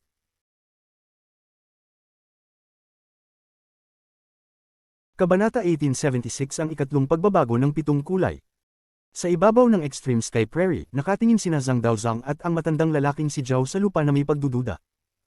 Malinaw nilang naramdaman ang isang makapangyarihang aura na umaabot mula sa kailaliman ng lupa. Bagamat bahagya lamang nilang naramdaman ang aura na ito, sapat na ito upang magdulot ng kaba sa kanilang mga puso. Para itong isang dambuhalang Heavenly Ball na nagising at umaatungal habang umaakyat patungo sa kalangitan. Hindi lamang sila Zhang Daozang at Zhao ang nakaramdam nito. Ang apat na malamig na Green Devil Messengers ay may seryosong ekspresyon habang tinitingnan ng lupa. Pinili sila mula sa napakaraming mga bata ng tatlong ninuno ng Green Devil Continent. Sila ay may pambihirang talino, at pagdating nila sa isang tiyak na antas ng pagninilay, ipinadala sila sa Green Devil Scorpion Temple upang maging mga alagad ng Green Devil Scorpion. Sa nakalipas na mga taon, maraming mga mensahero ang tulad nila, ngunit matapos ang maraming mga eliminasyon at pagkamatay, siyam lamang sa kanila ang nakakuha ng pagkilala mula sa Green Devil. Ang siyam na ito ang mga Green Devil Messengers ng Green Devil Continent. Sila ang mga tagapagmana ng kalooban ng Green Devil Scorpion na nakapaloob sa ilalim ng Green Devil Continent.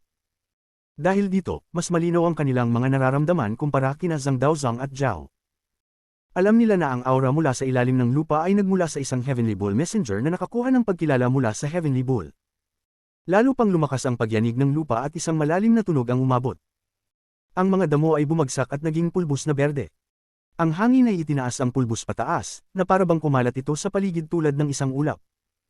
Tumindig ang balahibo ni Zhang Daozang at siya ang unang nagpakawala at lumipad pataas. Kasunod siya ng matandang si Zhao. Ang apat na Green Devil Messengers ay seryoso ang ekspresyon, ngunit hindi sila lumipad pataas. Agad silang naghiwa-hiwalay at naupo sa apat na magkakaibang direksyon. Ang kanilang mga kamay ay bumuo ng mga seal at umatungal sila. Habang umaatungal sila, malalaking halaga ng berdeng usok ang lumabas mula sa kanilang likod.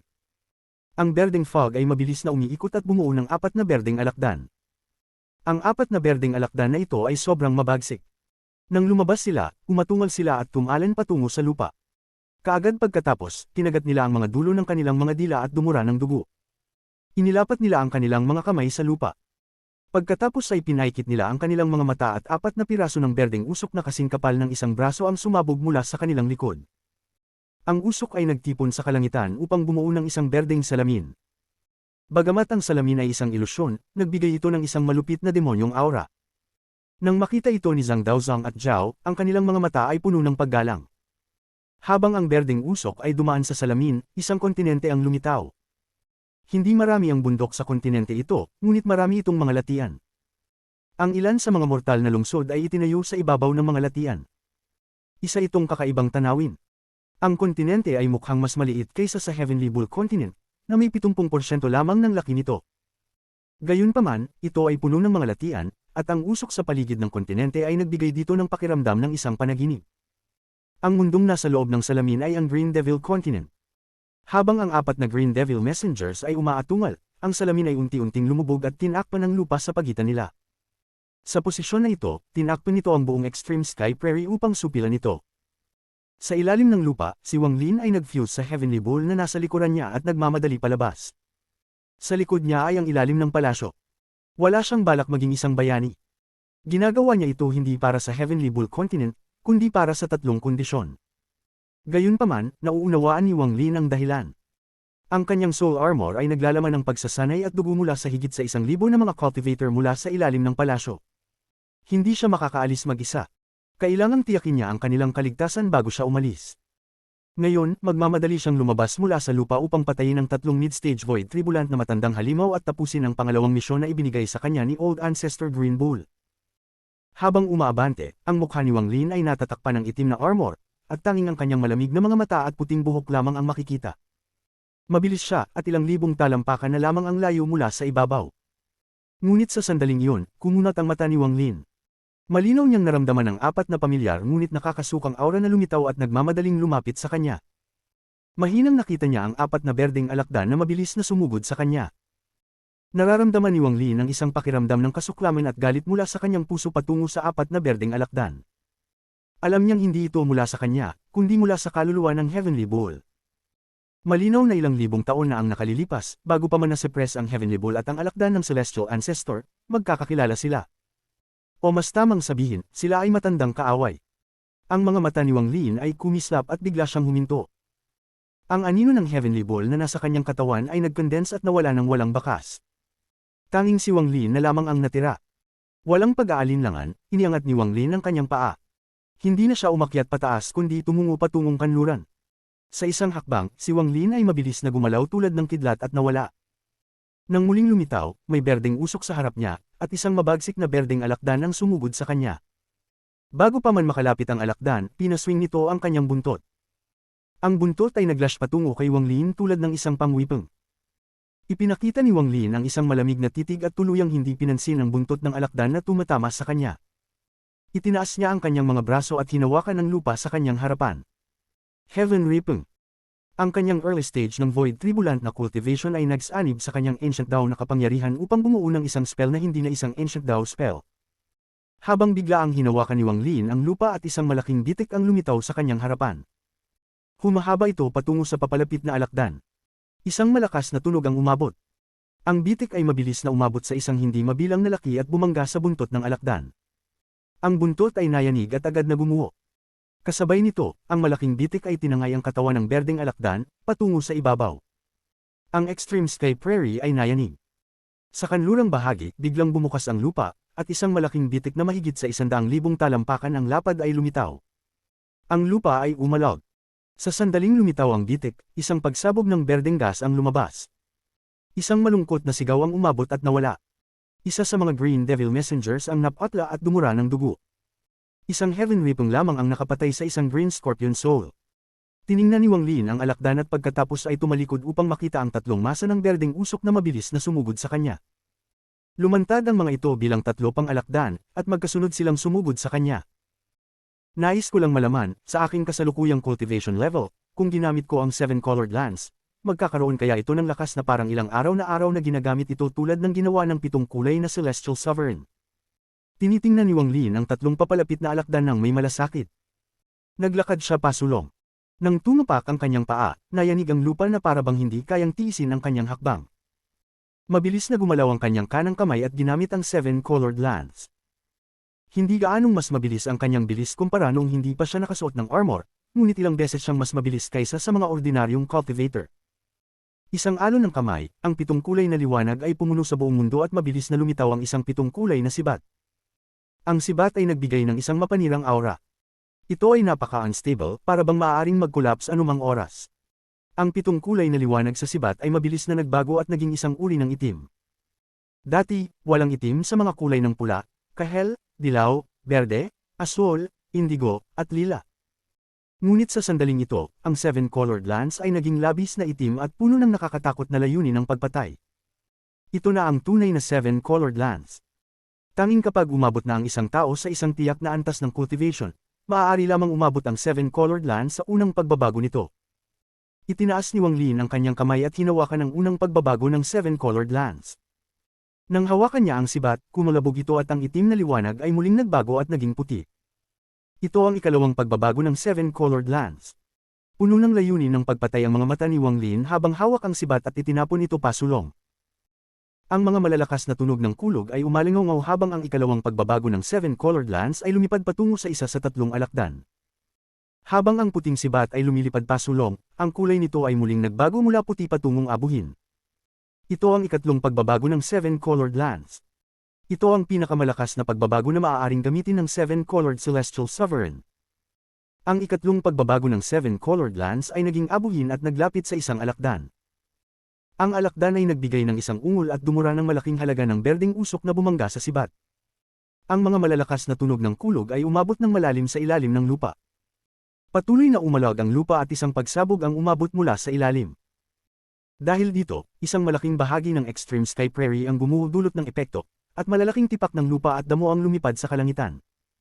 Sa kasamaang palad, ang Soul Armor ay tanging nagpapataas lamang ng aking cultivation level.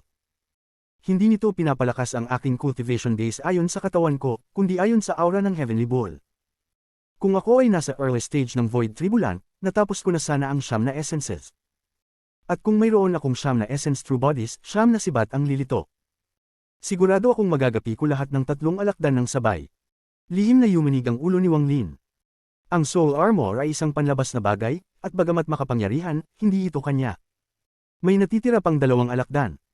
Maaari kong subukan ng iba ko pang mga spell upang makita kung kailangan ko pang ipagpatuloy ang kanilang pagpapahusay. Kabanata 1877 Pagbabago ng Sundered Knight. Nagpa siya si Wang Lin at biglang lumingon.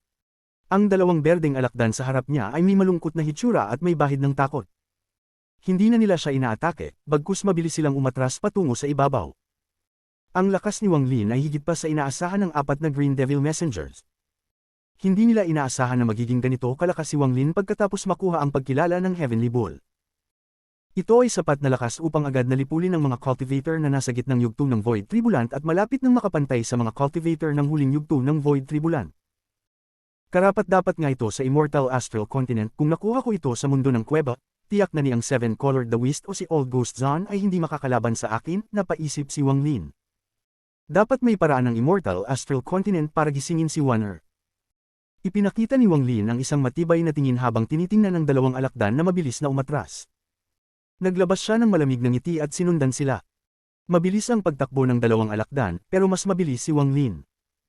Sa isang hakbang, yumanig ang lupa at agad siyang nakalapit. Itinaas niya ang kanang kamay at kumislap ang kanyang mga mata ng kakaibang liwanag. War Spirit Print. Pagsabi niya, itinuro ni Wang Lin ang kanyang kamay. Pagkatapos nito, agad nagbago ang langit sa ibabaw ng Extreme Sky Prairie. Ang mga ulap ay nagsimulang kumalat at maging ang liwanag ay naglaho. Isang malaking marka ng palad na kasing laki ng buong Extreme Sky Prairie ang lumitaw. Pagkatapos lumitaw ang marka ng palad, mabilis itong bumaba patungo sa lupa. Tinakpan nito ang araw at pinalitan ng kalangitan. Para itong higanti na nagbukas ng kamay at ipinagpapatong ang palad sa lupa. Pagdating sa kalahating pagbaba, hindi pa rin makita ang itaas ng palad. Talagang ang kamangha-mangha ang palad na ito. Ngunit kakaiba, ang ordinaryong hitsura ng palad na may malinaw na mga guhit ng daliri ay nagsimulang magbuhos ng balat. Para bang may isang layer ng selyo na nakabalot dito, at ngayon ay narating na ang puntong hindi na kayang pigilan ng mga selyo. Pagbagsak ng mga selyo, ang palad na lumitaw sa langit ay pareho ang laki sa dati, pero ang itsura nito ay ibang-iba. Ang palad na ito ay wala ng 5 daliri, kundi 6 na daliri. Ang ika-6 na daliri ay pula at may mahahabang kuko na nakakagulat. Ganap itong naiiba sa ibang 5 daliri. Ang natitirang 5 daliri at ang palad ay itim, na bumubuo ng matinding kaibahan sa maliwanag na pulang daliri. Ang palad na ito ay parang pagsasanib ng Dao at demonyo. Ang ika-6 na daliri ay tila isang daliri ng demonyo. Sa Extreme Sky Prairie, natakot ang mga natirang 1,000 cultivator ng Green Devil Continent. Habang nakatingin sila sa langit, ang kanilang mga katawan ay nanginig at ang takot ay sumak sa kanilang mga puso. Nandoon din ang 2 babae na cultivator ng early stage ng Void Tribulant. Ang kanilang mga puso ay nanginginig nang makita ang marka ng palad, at agad nilang kinuha ang kanilang pinakamalakas na mga kayamanang proteksyon at spells ng walang pag-aalinlangan. Sa sandaling ito, wala silang oras para mag-isip tungkol sa iba. Ang tanging iniisip nila ay ang iligtas ang kanilang mga sarili mula sa nakakatakot na palad na ito. Si Zhang Daozang ay nakatitig, parang natulala. Nakatingin siya sa dambuhalang palad ng hindi makapaniwala. Devil Dao Grand Handprint. Ito na ang Devil Dao Grand Handprint. Isang 6 na daliring Devil Dao Grand Handprint. Ito ang pinakamalakas na spell ng Devil Dao Sect ko, isang lihim na hindi ipinapasa sa iba. Ang bawat Sect Master lang ng bawat henerasyon ang makakapag-aral ng spell na ito. Ang ibang tao sa sekta ay hindi matututo nito, lalo pat ang mga tao mula sa labas ng sekta. Si Wang Lin, siya, paano niya nalaman ang spell na ito? Nandoon din ang matandang si Zhao, na puno ng pagkabigla. Nang walang pag-aalinlangan, inalag niya ang manggas at ang kanyang katawan ay natakpan ng malabo. Mabilis niyang binuo ang mga seals ng kanyang mga kamay upang mag-cast ng mga spells ng proteksyon. Ang lahat ng ito ay nangyari ng mabilis. Pagkatapos mabago ang palad, bumagsak ito sa Extreme Sky Prairie. Ang mahigit 1,000 Green Devil Continent cultivators ay hindi nakapag-resist at ang mga unang namatay. Ganap na nawasak ang kanilang mga orihinal na kaluluwa. Isang palad na ang pumatay ng higit sa 1,000 tao. Ang ganitong nakakatakot na lakas ay ikinagulat ni Wang Lin. Hindi pa ito ang katapusan. Ang 2 babae na cultivator ng early stage ng Void Tribulant ay ginamit ang lahat ng kanilang spells at kayamanan bago bumagsak ang palad. Damyugo sila at hamina. Bagamat hindi sila namatay, sila ay malubhang nasugatan. Ang kanilang mga organo ay sumabog at nahulog sa huling hininga. Gayunpaman, hindi ito nagtagal. Sumabog ang kanilang mga katawan, naiwan na lamang ang kanilang mga orihinal na kaluluwa. Si Zhang Daozang at ang matandang si Zhao ay damyugo rin, at ang kanilang mga mukha ay biglang naging mapatla. Sa ibaba nila, ang 4 na Green Devil Messengers ay nanginginig at damyugo ang kanilang mga bibig. Ngunit dahil sa berdeng salamin sa itaas nila, hindi malubha ang kanilang mga sugat. Gayunpaman, ang 2 berdeng alakdan sa ilalim ng lupa ay hindi nakayanan. Nang bumagsak ang marka ng palad sa lupa, isang malakas na vibration ang dumaan sa ilalim ng lupa. Ang 2 alakdan ay umungol at sumabog bago kay Wang Lin. Ito ang tunay na War Spirit Print. Kumislap ang mga mata ni Wang Lin at nagsimulang tumakbo patungo sa ibabaw. Mabilis siyang tumakbo at agad na nakalapit sa ibabaw, na nagdulot ng pagyanig sa Extreme Sky Prairie. Nang makita ng apat na Green Devil Messengers na malapit na si Wang Lin sa labas, takot ang sumak sa kanilang mga malamig na mukha. Huwag nating hayaang makalabas siya. Sabay-sabay nilang sumigaw. Bilang mga Green Devil Messengers, ang kanilang mga puso ay magkakasunod, at sa sandaling ito, puno sila ng takot. Habang sumisigaw, inilapat nila ang kanilang mga kamay sa lupa at ang kanilang mga noo ay damapos sa lupa. Ang aksyon na ito ay parang pagsamba. Ngunit, dahil sa pagsamba, ang berdeng salamin ay nagbigay ng matalim na sigaw at bumagsak sa lupa. Ang salamin ay lumaki ng walang hanggan at tinakpan ng buong Extreme Sky Prairie. Tinatawag namin ang kaluluwa ng Green Devil Scorpion upang supilan ang taong ito. Sabay-sabay nilang sinabi. Ang kanilang mga tinig ay nagsanib at umalingaw sa buong lupa. Ang Extreme Sky Prairie ay biglang nagbago at ang prairie ay nawala. Ang lupa ay naging isang walang katapusang latian at maging ang mga bundok sa paligid ng prairie ay nawala. Lahat ng bagay dito ay naging mundo ng Green Devil Continent. Kung ito man ay ilusyon o totoo, masasabi na nawala na ang Extreme Sky Prairie mula sa Heavenly Bull Continent. Sa halip na mawala, ito ay nababalutan ng isang proyeksyon ng buong Green Devil Continent. Ginamit ang proyeksyon upang supilan. Naroon din sina Zhang Daozang, matandang si Zhao, at ang mga orihinal na kaluluwa ng dalawang babae na cultivator. Bahagya nilang nalampasan ng War Spirit Print at ngayon ay desperado silang bumababa. Ginamit nila ang kanilang buong lakas upang tumulong sa mga Green Devil Messenger sa Suprisayon. Naiintindihan nila na kung hindi nila nasupil si Wang Lin, na nakuha ang pagkilala ng Heavenly Bull, haharap sila sa isang nakakatakot na kapalaran. Ang Heavenly Bull Messengers ay naiiba sa amin. Maaari nilang makuha ang pinakamataas na lakas, ngunit pansamantala lamang. Kahit hindi ko alam kung gaano katagal, hindi ito magtatagal ng matagal. Basta't masupol natin siya, maaari natin siyang patayin kapag dumating ang oras. Sumigaw ang isa sa mga Green Devil Messengers. Habang sumisigaw, si Zhang Daozang at ang iba pa ay tila napuno ng walang katapusang lakas at pag-asa. Ipinakalat nila ang kanilang kapangyarihan upang tumulong sa Suprisayon. Ang lupa ay yumanig at ang malalakas na tunog ay umalingaw. Ang bawat echo ay nagdulot ng bahagyang pagkaputla ng kanilang mga mukha. Nagpatuloy si Wang Lin sa pagbomba mula sa ilalim. Balak niyang sirain ang proyeksyon at makalabas. Realm Burning Umbrella. Bumuo si Wang Lin ng mga seals gamit ang kanyang mga kamay at nagpakita ng maraming mga restriction. Isang dambuhalang payong ng apoy ang lumitaw sa langit sa ibabaw ng proyeksyon ng Green Devil Continent. Ang payong ay bumukas saglit at isang napakalaking apoy ang bumaba, sinusunog ang proyeksyon at ang mundo. Sa sandaling lumitaw ang dagat ng apoy, ang mga orihinal na kaluluwa ng dalawang babae na cultivator ng early stage ng Void Tribulant ay umiyak, ngunit pinipigilan nila at isinakripisyo ang kanilang mga kayamanang buhay. Pinagsama nilang nilabanan ng apoy. Ang Realm Burning Umbrella ay walang pagbabago gaya ng Seven Colored Lands at War Spirit Print. Pareho pa rin, ngunit mas malakas. Ngunit medyo hindi ito kasing lakas ng Seven Colored Lands at War Spirit Print. Ang spell na ito ay tila napakalakas, ngunit sa katotohanan, kahit ang baliw ay hindi pa natutuklasan ng buong lakas nito. Kahit na ako ay nasa kasalukuyang level ng cultivation, hindi ko kayang ipakita ang tunay nitong lakas, o mas tamang sabihin, ang spell na ito ay hindi kasing lakas ng inaasahan ko, at ito ang hangganan, iniisip ni Wang Lin. Kung ganoon, gusto ko subukan ang sarili kong mga spell. Ang mga mata ni Wang Lin ay kumislap ng kakaibang liwanag habang nakatingin sa taas. Itinaas niya ang kanyang kanang kamay at bigla itong inalog. Biglang naging malabo ang lupa sa harap niya at pinalitan ng Raging Sea. Lumitaw ito sa mga mata ng mga Green Devil Messengers. Ang dagat ay kumalat ng mabilis at ang payong sa langit ay naglaho, pinalitan ng dilim. Ang dilim ay nagpakawala ng walang katapusang lamig, at ang malamig na hangin ay dumaan, pinalibutan sina Zhang Daozang at ang iba.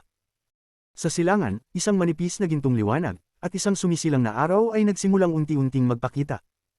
Naglalaman din ito ng isang napakalakas na batas ng pinagmulan. Ang lakas na ito ay kayang punitin ang lahat ng dilim at gawing gumuho ang lahat ng gabi sa mundo. Nang likhain ni Wang Lin ang spell na ito, hindi niya ito tunay na naintindihan, at nangyari lamang ito sa aksidente. Hanggang sa sandaling ito, nakita niya ang kamanghamanghang eksena sa loob ng araw. Nagulat siya sa eksenang ito. Kabanata 1878 Faith Spell. Ang araw sa dilim ay nagbigay ng kapangyarihan ng batas ng pinagmulan. Ang kapangyarihan upang punitin ang gabi ay naglalaman ng hindi maipaliwanag na aura. Ang aura na ito ay kay Wang Lin dahil siya ang lumikha ng spell. Gayunpaman, kahit na ito ay kay Wang Lin, hindi man lang siya nakakaintindi kung ano ang aura na iyon. May pakiramdam lang siya na ang aura na ito ay ang ugat ng Thunder Knight at ang ugat ng batas ng pinagmulan. Nabuo ito sa pamamagitan ng pananampalataya ni Wang Lin. Ang pananampalatayang ito ay ang pananampalataya upang punitin ang madilim na gabi at makalaya mula sa ordinaryo. Isa rin itong kalooban na labag sa langit. Kung ang madilim na gabi ay itinuturing na mga layer ng pagkakagapos sa katawan, kung ang madilim na gabi ay itinuturing na mga batas ng mundo na ginagawang isang langaw ang tao, kung ang madilim na gabi ay ang mga bundok na bumagsak kay Wang Lin. Kahit na ang kapangyarihan upang punatin ang madilim na gabi ay ang kanyang tunay na kalooban na labag sa langit. Maliban na lamang kung may kalooban na labag sa langit, hindi makalilikha ng ganitong spell. Kung walang bagay na hindi kayang I give up, magiging imposible para sa isa na gumawa ng ganitong klase ng spell. Noong una, hindi naintindihan ni Wang Lin, ngunit nang makita niya ang aura sa loob ng araw, bahagya niyang naintindihan kung bakit niya nagawa ang Sundered Night. Dahil sa kanyang hindi pagiging handang bitawan si Li Muan, punatin niya ang madilim na gabi ng mundo. Para kay Li Muan, gagawin niyang hindi na matakpan ng gabi ang kanyang mga mata. Ito ang Sundered Night. Ito ang spell na nilikha ni Wang Lin para kay Li Muan. Kahit na wala naman talagang kinalaman si Li Muan sa spell na ito, ang puso, kalooban, hangarin, at pagsisikap ni Wang Lin ay malinaw na ipinakita sa unang spell na kanyang nilikha. Nag-isip siya tungkol kay Wan sa loob ng araw. Labanan ng mga tao, laban sa mga hayop, laban sa lupa, laban sa kalangitan, laban sa espasyo, laban sa lahat ng bagay, laban sa immortal astral continent. Lahat ng ito ay ang madilim na gabi, at lahat ng ginawa ni Wang Lin ay para sa isang layunin. Upang punatin ang mga layer ng dilim na sumasakop sa kanyang mga mata at hanapin ang liwanag pagkatapos ng dilim ng gabi. Ito ang Sundered Night. Hindi naintindihan ni Wang Lin dati at naguguluhan siya. Gayunpaman, ngayon, sa tulong ng soul armor at sa kasalukuyan niyang cultivation level, bahagya niyang naintindihan matapos gamitin ang Sundered Night. Ito ang unang spell na nilikha niya, at ang tanging spell na naglalaman ng kanyang sariling pananampalataya. Kasama nito ang kanyang matibay na kaluluwa at nagsanib ito upang bumuo ng isang spell na higit pa sa mga Dao spells. Ang spell na ito ay ganap ng nagsanib sa kanyang katawan, buhay, at pananampalataya. Hindi alam ni Wang Lin kung anong klaseng spell ito, ngunit alam ni Zhang Daozong at ng iba. Sa sandaling ang dagat ay nilamon ang mundo at ang araw ay lumitaw sa malayo, ang pansin ng lahat ay nahatak patungo sa tanging liwanag sa dilim. Nang lumitaw ang araw at kumalat ang isang hindi maipaliwanag na aura, nagbago ng malaki ang ekspresyon ni Zhang Daozong. Ang kanyang katawan ay nayanig at ang kanyang mga mata ay puno ng hindi paniniwala. Ang hitsura ng araw na may hindi maipaliwanag na aura ay nagdulot ng kalituhan sa kanyang isipan, parang milyon-milyong kidlat ang sumabog sa loob niya. Ito ay ang aura na ito. Agad na naging mapatla ang mukha ni Zhang Daozong, at ang takot ay puno sa kanyang mga mata. Mayroon din ang matandang lalaki na si Zhao. Nakatutok siya sa araw at naramdaman ng mahina ngunit matibay na aura sa loob nito. Nakalimutan niyang huminga. Kung may magsabi sa kanya na mamamatay ang lahat ng cultivators sa Heavenly Bull Continent sa isang gabi, hindi pa siya magiging kasing gulat at takot na ngayon. Hindi pwede. Imposible. Maliban na lang kung siya ay isang reincarnation. Ang dalawang babaeng cultivator na nasa early stage ng Void Tribulant ay nakaramdam lamang ng nakakatakot na aura, ngunit hindi sila nawalan ng kontrol, dahil hindi nila nauunawaan kung ano ang ibig sabihin ng aura na iyon. Hindi nila ito naintindihan, ngunit nang makita ng 4 na Green Devil Messengers ang araw, naging sobrang pangit ang kanilang mga mukha.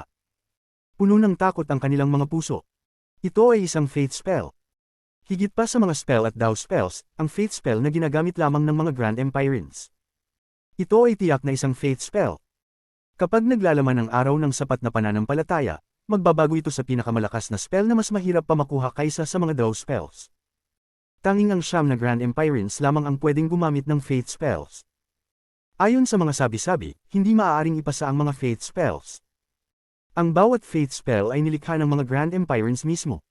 Sino ang taong ito? Paano niya nagamit ang isang faith spell? Bagamat ang pananampalataya ay hindi malakas, umiiral ito. Ang mga faith spell ay mas mataas kaysa sa mga Dao spell, at ang kanilang kapangyarihan ay hindi mailalarawan.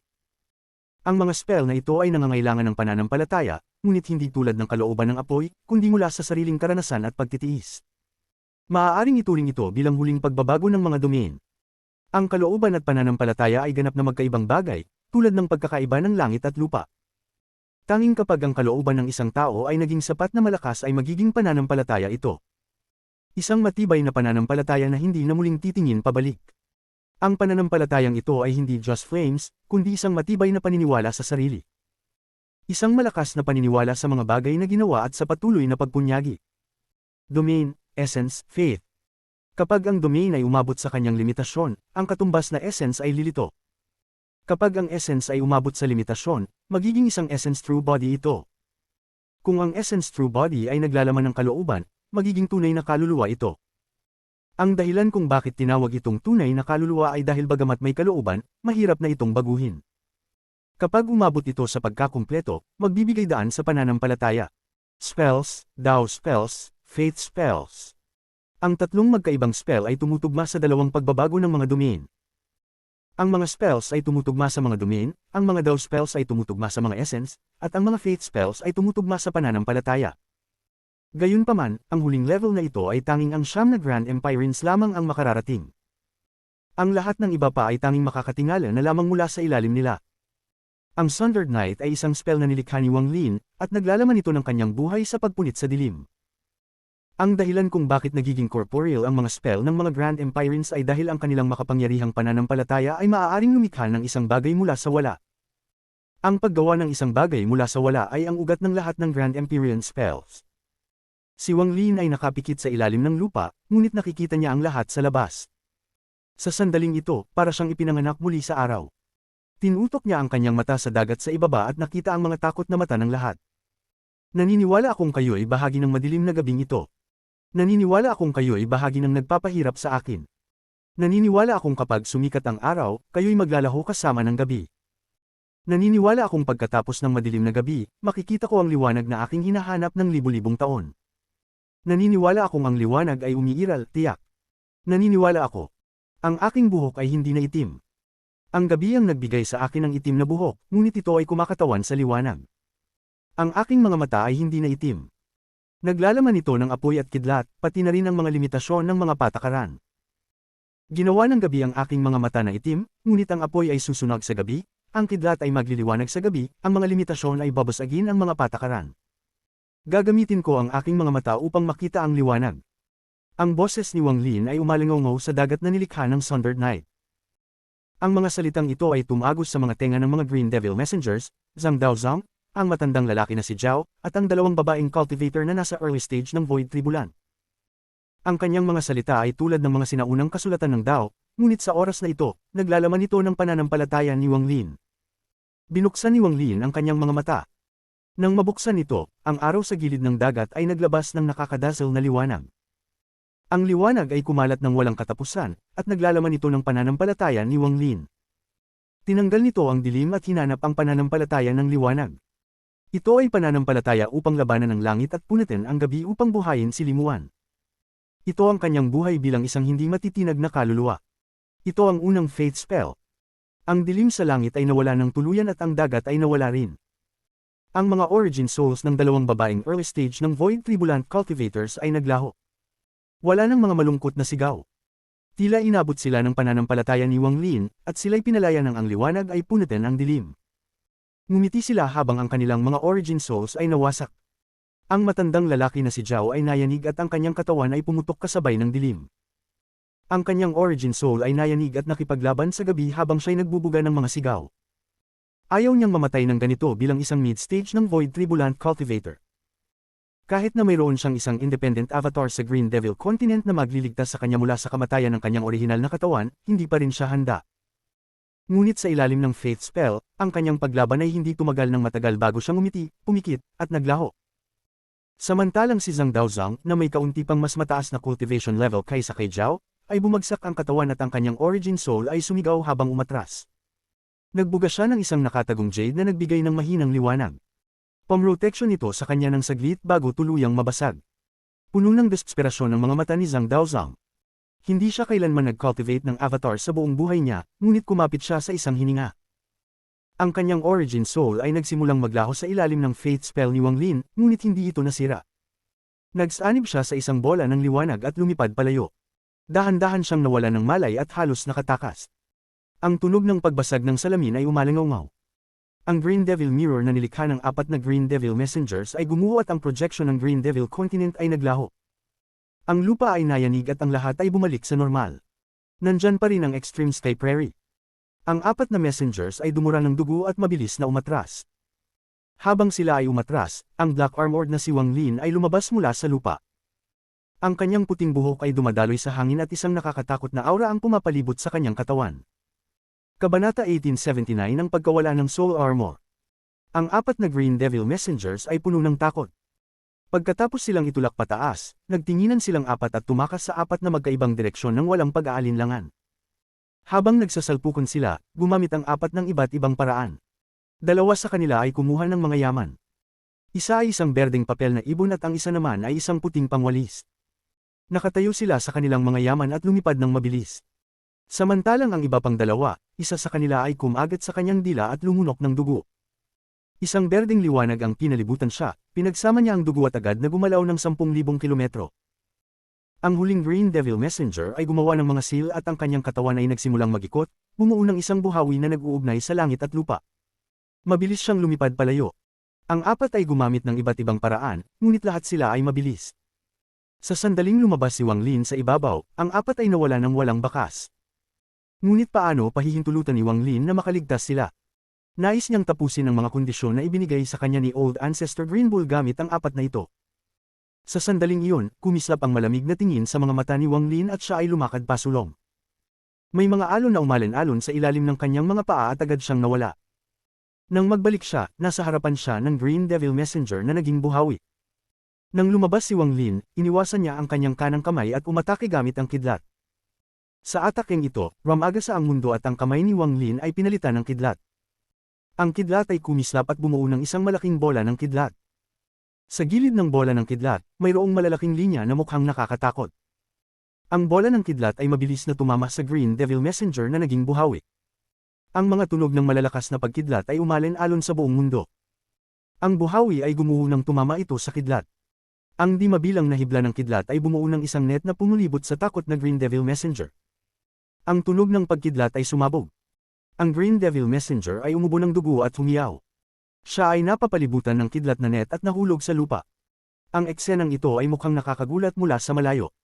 Ang kidlat na net ay parang sapot ng gagamba na pumapalibot sa Green Devil Messenger at ganap siyang pinagsarhan. Matapos gamitin ni Wang Lin ang kidlat na net, bahagyang nanginig ang kanyang katawan. Ang aura na nagmumula sa kanyang katawan ay naging hindi matatag. Naiintindihan ni Wang Lin na ito ay isang senyales na ang Soul Armor ay malapit nang mawalan ng bisa. Ang Green Devil Messenger ay naisara ng kidlat na net, at wala siyang paraan para makawala mula sa kidlat na net na nilikha ni Wang Lin gamit ang kanyang maagang Void Tribulant na pagpapalakas na pinagsama ang kanyang Thunder at Restriction Essences. Hindi nagatubili si Wang Lin at nagsimula siyang maglakad patungong kanlurang bahagi. Sa isang kisap mata, siya ay nawala. Sa kanlurang bahagi ng Extreme Sky Prairie, ang isa pang Green Devil Messenger ay nakaupo sa isang papel na ibon na may maputlang ekspresyon. Ginagamit niya ang buong bilis upang tumakas ng sobrang bilis. Mula sa kanyang pananaw, ang nangyari kanina ay sobrang nakakatakot. Dumating sila dito upang tapusin ang misyon na ibinigay ng kanilang matandang ninuno, patayin si Wang Lin. Kahit na may aksidente at nakuha ni Wang Lin ang Soul Armor, hindi siya natakot. Sa kalaunan, alam niya ang ilang impormasyon tungkol sa Heavenly Bull Soul Armor. Mayroong limitasyon sa oras. Ngunit nang makita niyang ginamit ni Wang Lin ang Faith Spell, agad niyang naisip na hindi pangkaraniwan si Wang Lin. Ang Faith Spell na ginagamit ng mga Grand Empirines, siya ay kayang gamitin ito. Isa itong napakahalagang bagay. Kailangan kong tumakas at ipaalam ito sa matandang ninuno. Ngunit, habang iniisip niya ito, kumso ang kanyang mga mata. Bago siya tumakbo, may mga alon na umalin-alon at naglakad si Wang Lin mula sa kanyang itim na armor. Huminto. Ang mga mata ni Wang Lin ay naglabas ng malamig na titig. Nang lumabas siya, ang 8 niyang essences ay naging 8 na linya na nagtipon sa kanyang palad upang bumuo ng isang bola ng laki ng kamao. Ginamit niya ang kanyang makapangyarihang maagang Void Tribulant na pagpapalakas upang pilitin ang pagsasanib ng kanyang mga essences at inihagis ito sa Green Devil Messenger. Ang maliit na bola na binubuo ng 8 essences ay tahimik na lumipad patungo sa Green Devil Messenger. Ang ekspresyon ng Green Devil Messenger sa papel na ibon ay lubhang nagbago. Mabilis na gumalaw ang kanyang mga kamay upang gumawa ng mga seals at pinindot ito patungo sa langit. Green Devil enter the body. Ang kanyang boses ay matalim at puno ng walang katapusang takot. Isang nakakatakot na berdeng liwanag ang lumabas mula sa kanyang katawan at tumama sa bola ng essences. Habang ang tunog ng pagkidlat ay umalin-alon, naglakad si Wang Lin at may kumislap na liwanag ng dugo. Tinagtad niya ng Blood Sword gamit ang kanyang maagang Void Tribulant na pagpapalakas. Ang mga tunog ng malalakas na pagkidlat ay nagpatuloy. Ang berdeng liwanag sa paligid ng Green Devil Messenger ay gumuho. Isang linya ng dugo ang lumitaw sa pagitan ng kanyang mga kilay at ang kanyang katawan ay nahati. Ang kanyang Origin Soul ay nawasak kasabay ng kanyang katawan. Patuloy na nanginginig ang Blood Sword sa kamay ni Wang Lin.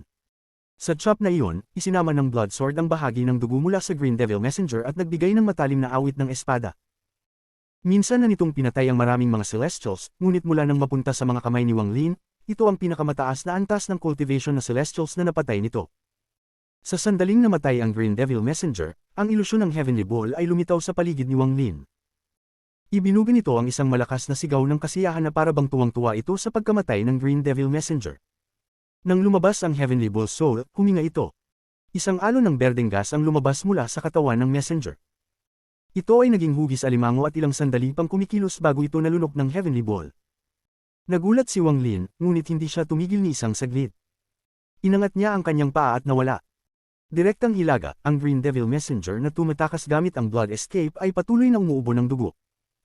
Dahil dito, mas mabilis siyang tumakbo at mas mabilis hanggang siya'y naging malabo.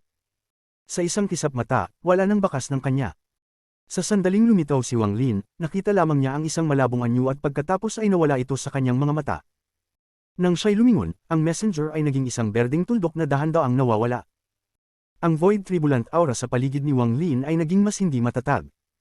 Nagpakita ito ng mga senyales ng pagbabalik sa Arcane Tribulant.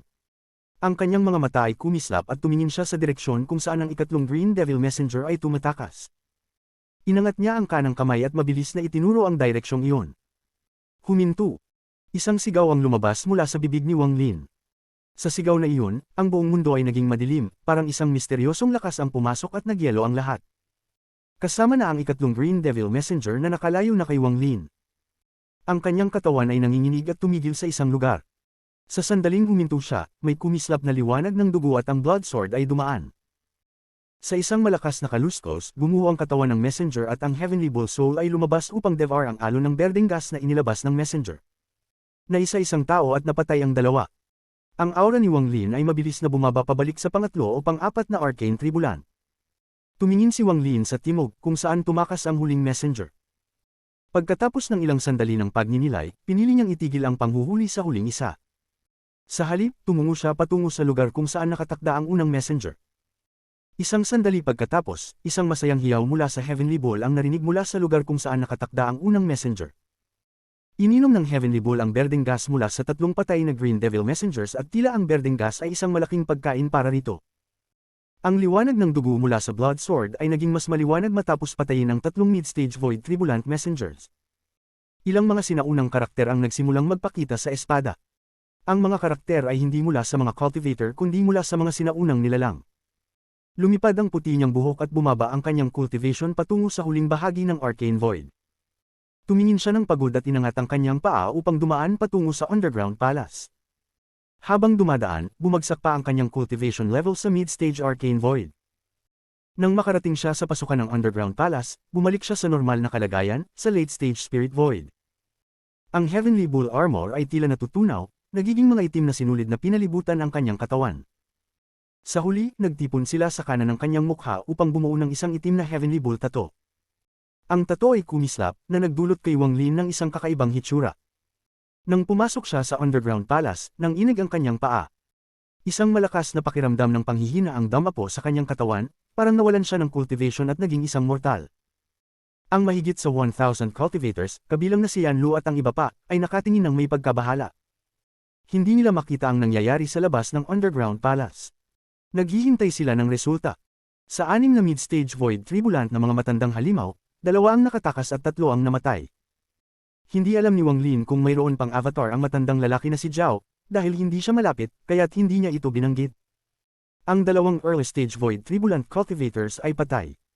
Maliban sa kanila, lahat ng cultivators mula sa Green Devil Continent ay patay. 3 pangungusap lang ang sinabi ni Wang Lin bago siya naging mapatla at mabilis na bumalik sa kanyang kuweba. Tinawag niya si Yisi at ganap na isinara ang kuweba gamit ang mga hadlang. Umupo siya at dumura ng dugo.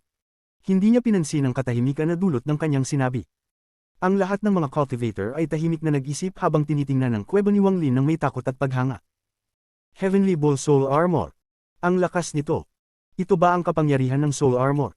Walang kaguluhan. Ang lahat ay tahimik na nag-isip at unti-unting naghiwa-hiwalay. Pati sina Yanlu at ang iba ay tinitingnan ng kuweba ni Wang Lin ng may halo-halong ekspresyon bago bumalik sa kanilang sariling kuweba upang magsimulang magpagaling. Sa wakas, nasaktan din sila sa nakaraang labanan. At sa isang kisap mata, 7 araw ang lumipas. Kabanata 1880 nangungunang lihim na plano. Sa loob ng 7 araw, ang buong ilalim ng palasyo ay tahimik. Kahit na lumabas sila, hindi nila namamali na nanatili silang tahimik. Sa katahimikang ito, may mga taong maingat na umalis mula sa ilalim ng palasyo at umakyat patungong ibabaw. Tumingin sila sa Extreme Sky Prairie na tila binaligtad at naguluhan. Naaalala ang 3 pangungusap na sinabi ni Wang Lin bago pumasok sa kanyang pagpapasara. Ang mga tao na nakakita ng malaking pagbabago sa Extreme Sky Prairie ay nakaramdam ng takot. Ipinapakita nito na ang mga sinabi ni Wang Lin ay totoo. Bukod pa rito, wala nang natirang kahit isang cultivator mula sa Green Devil Continent sa Extreme Sky Prairie. Ang mga sinabi ni Wang Lin ay tumimo sa puso ng lahat. Dumating din si Yan Lu sa ibabaw at tumingin sa paligid na may malalim na takot sa kanyang mga mata. Mataas ang kanyang antas ng cultivation, kaya't nakita niya ang mga bagay na hindi nakikita ng iba. Mula sa kanyang pananaw, mayroong malaking imprint ng palad sa Extreme Sky Prairie. Gayunpaman, mayroong isang bagay sa loob ng imprint ng palad na madaling malimutan. Mayroong isang napakamarahas na pagpatay na nangyari dito 7 araw na ang nakalipas, tahimik na pinagmumuni ni Yan Lu. Nakatayo si Shu Dong sa tabi ni Yan Lu at tumingin sa paligid ng may komplikadong ekspresyon. Ang Elder Wang ay agad nalilipad patungo sa kalangitan. Takot akong hindi magtatagal at kakailanganin na natin siyang tawaging may paggalang. Si Shu Dong ay nagbuntong hininga. Pagkatapos ng 7 araw, lumipas ang higit sa kalahating buwan. Halos 1 buwan na ang nakalipas mula sa pagpatay. Sa panahong ito, may mga cultivators na nagkalat sa gilid ng Extreme Sky Prairie upang tingnan kung may natirang sinuman mula sa Green Devil Continent. Ngunit sa huli, wala silang natagpuan. Ang lahat ay ayon sa sinabi ni Wang Lin bago pumasok sa pagpapasara. Ang lahat maliban sa ilang nakatakas ay namatay. Ang apoy ng digmaan ay patuloy na umuusok sa Heavenly Bull Continent, ngunit may isang bihirang kapayapaan sa Extreme Sky Prairie. Walang bagong utos mula sa Great Soul Sect at Wei Sect, kaya't walang sinuman ang maaaring umalis. Kailangan lang nilang magbantay sa 3 meridian. Bagaman boring ang mga araw, kapag may isang cultivator na nakakita ng sirang yaman sa Extreme Sky Prairie, naging kawili-wili ang mga bagay. Palaki ng palaki ang bilang ng mga cultivator na lumilipad palabas upang maghanap ng mga yaman at bagay na iniwan ng mga patay na cultivator mula sa Green Devil Continent. Gayunpaman, karamihan sa mga ito ay winasak ng spell ni Wang Lin. Kahit na may mga ilan na natira, karamihan ay sira. Ngunit may ilang mga bagay na medyo buo pa rin, at kahit na nasira, may halaga pa rin. Ang ganitong uri ng buhay ay masaya para sa mga cultivator. Walang pagpatay at walang kamatayan, at dahil nakipaglaban sila ng magkasama, naramdaman nilang pamilyar sa isa't isa kahit na hindi sila magkakakilala. Gayunpaman, agad na nawala ang atmosfera ng kasiyahan nang bumalik sila sa ilalim ng palasyo. Lahat ng bumalik ay nagiging tahimik at tumingin sa isang napakakaraniwang yungim.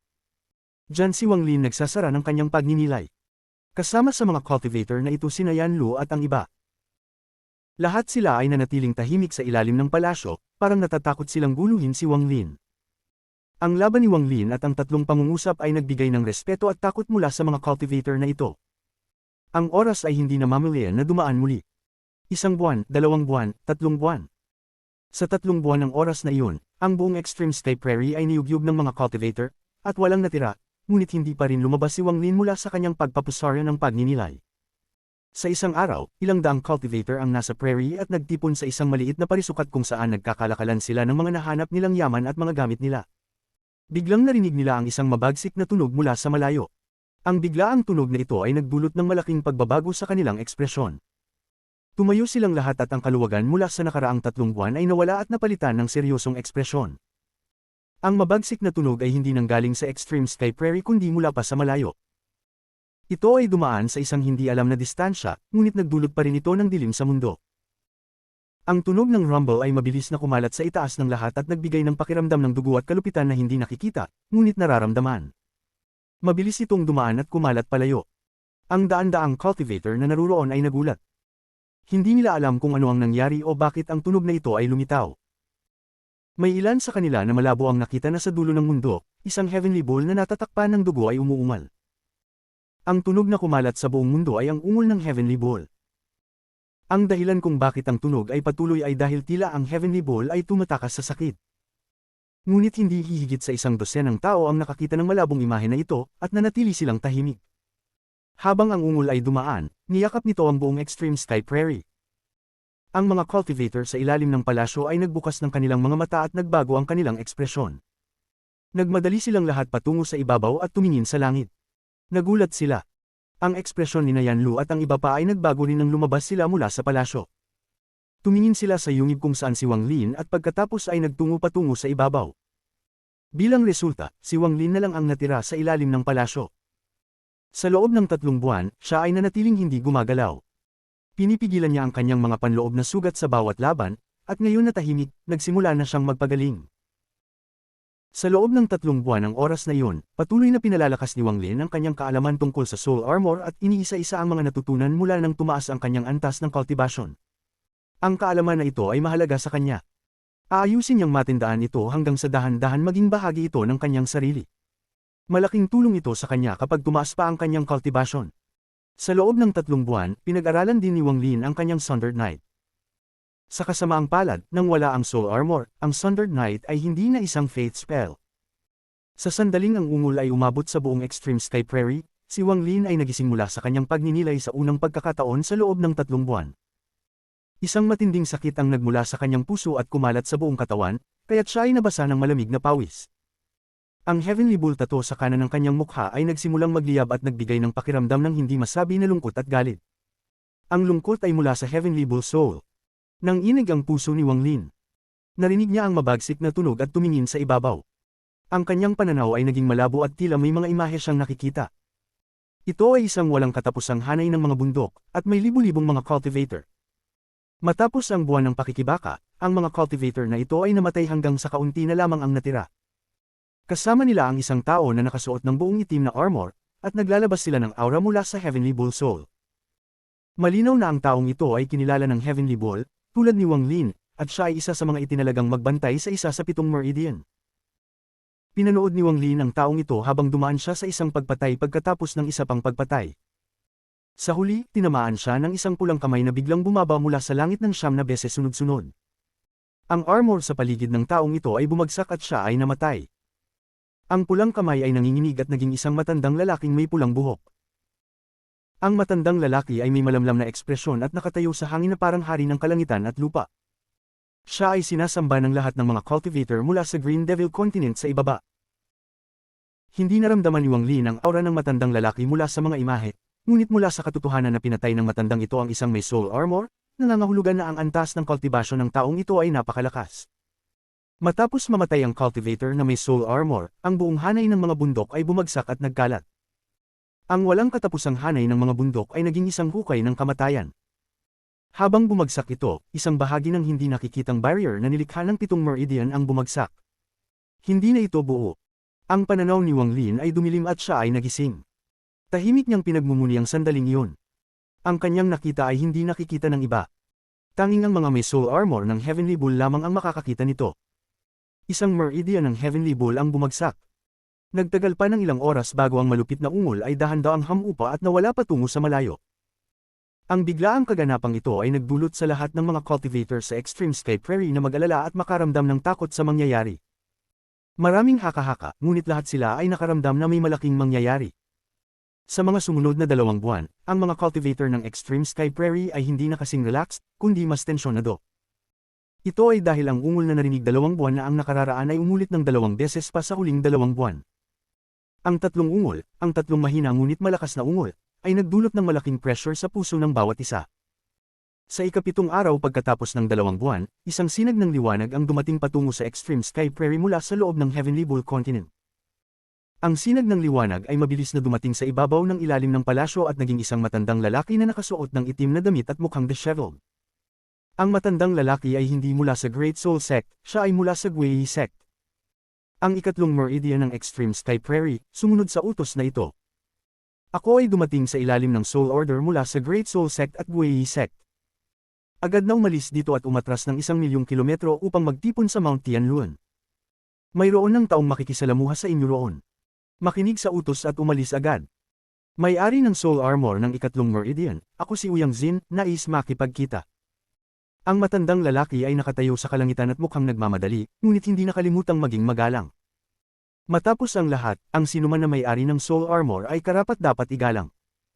Habang itinutok ang kanyang mga kamay, biglang binuksan ni Wang Lin ang kanyang mga mata sa ilalim ng palasyo.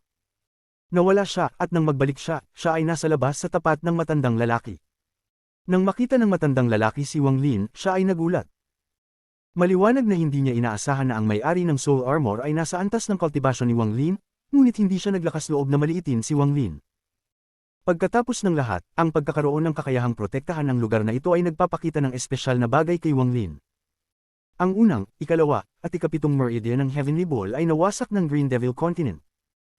Tatlong may-ari ng Soul Armors ang namatay. Dumating si Uyang upang ipaalam sa may-ari ng Soul Armor ng ikatlong meridian na gumamit ng transfer array upang agad na bumalik sa Guisek para sa isang nangungunang lihim na plano.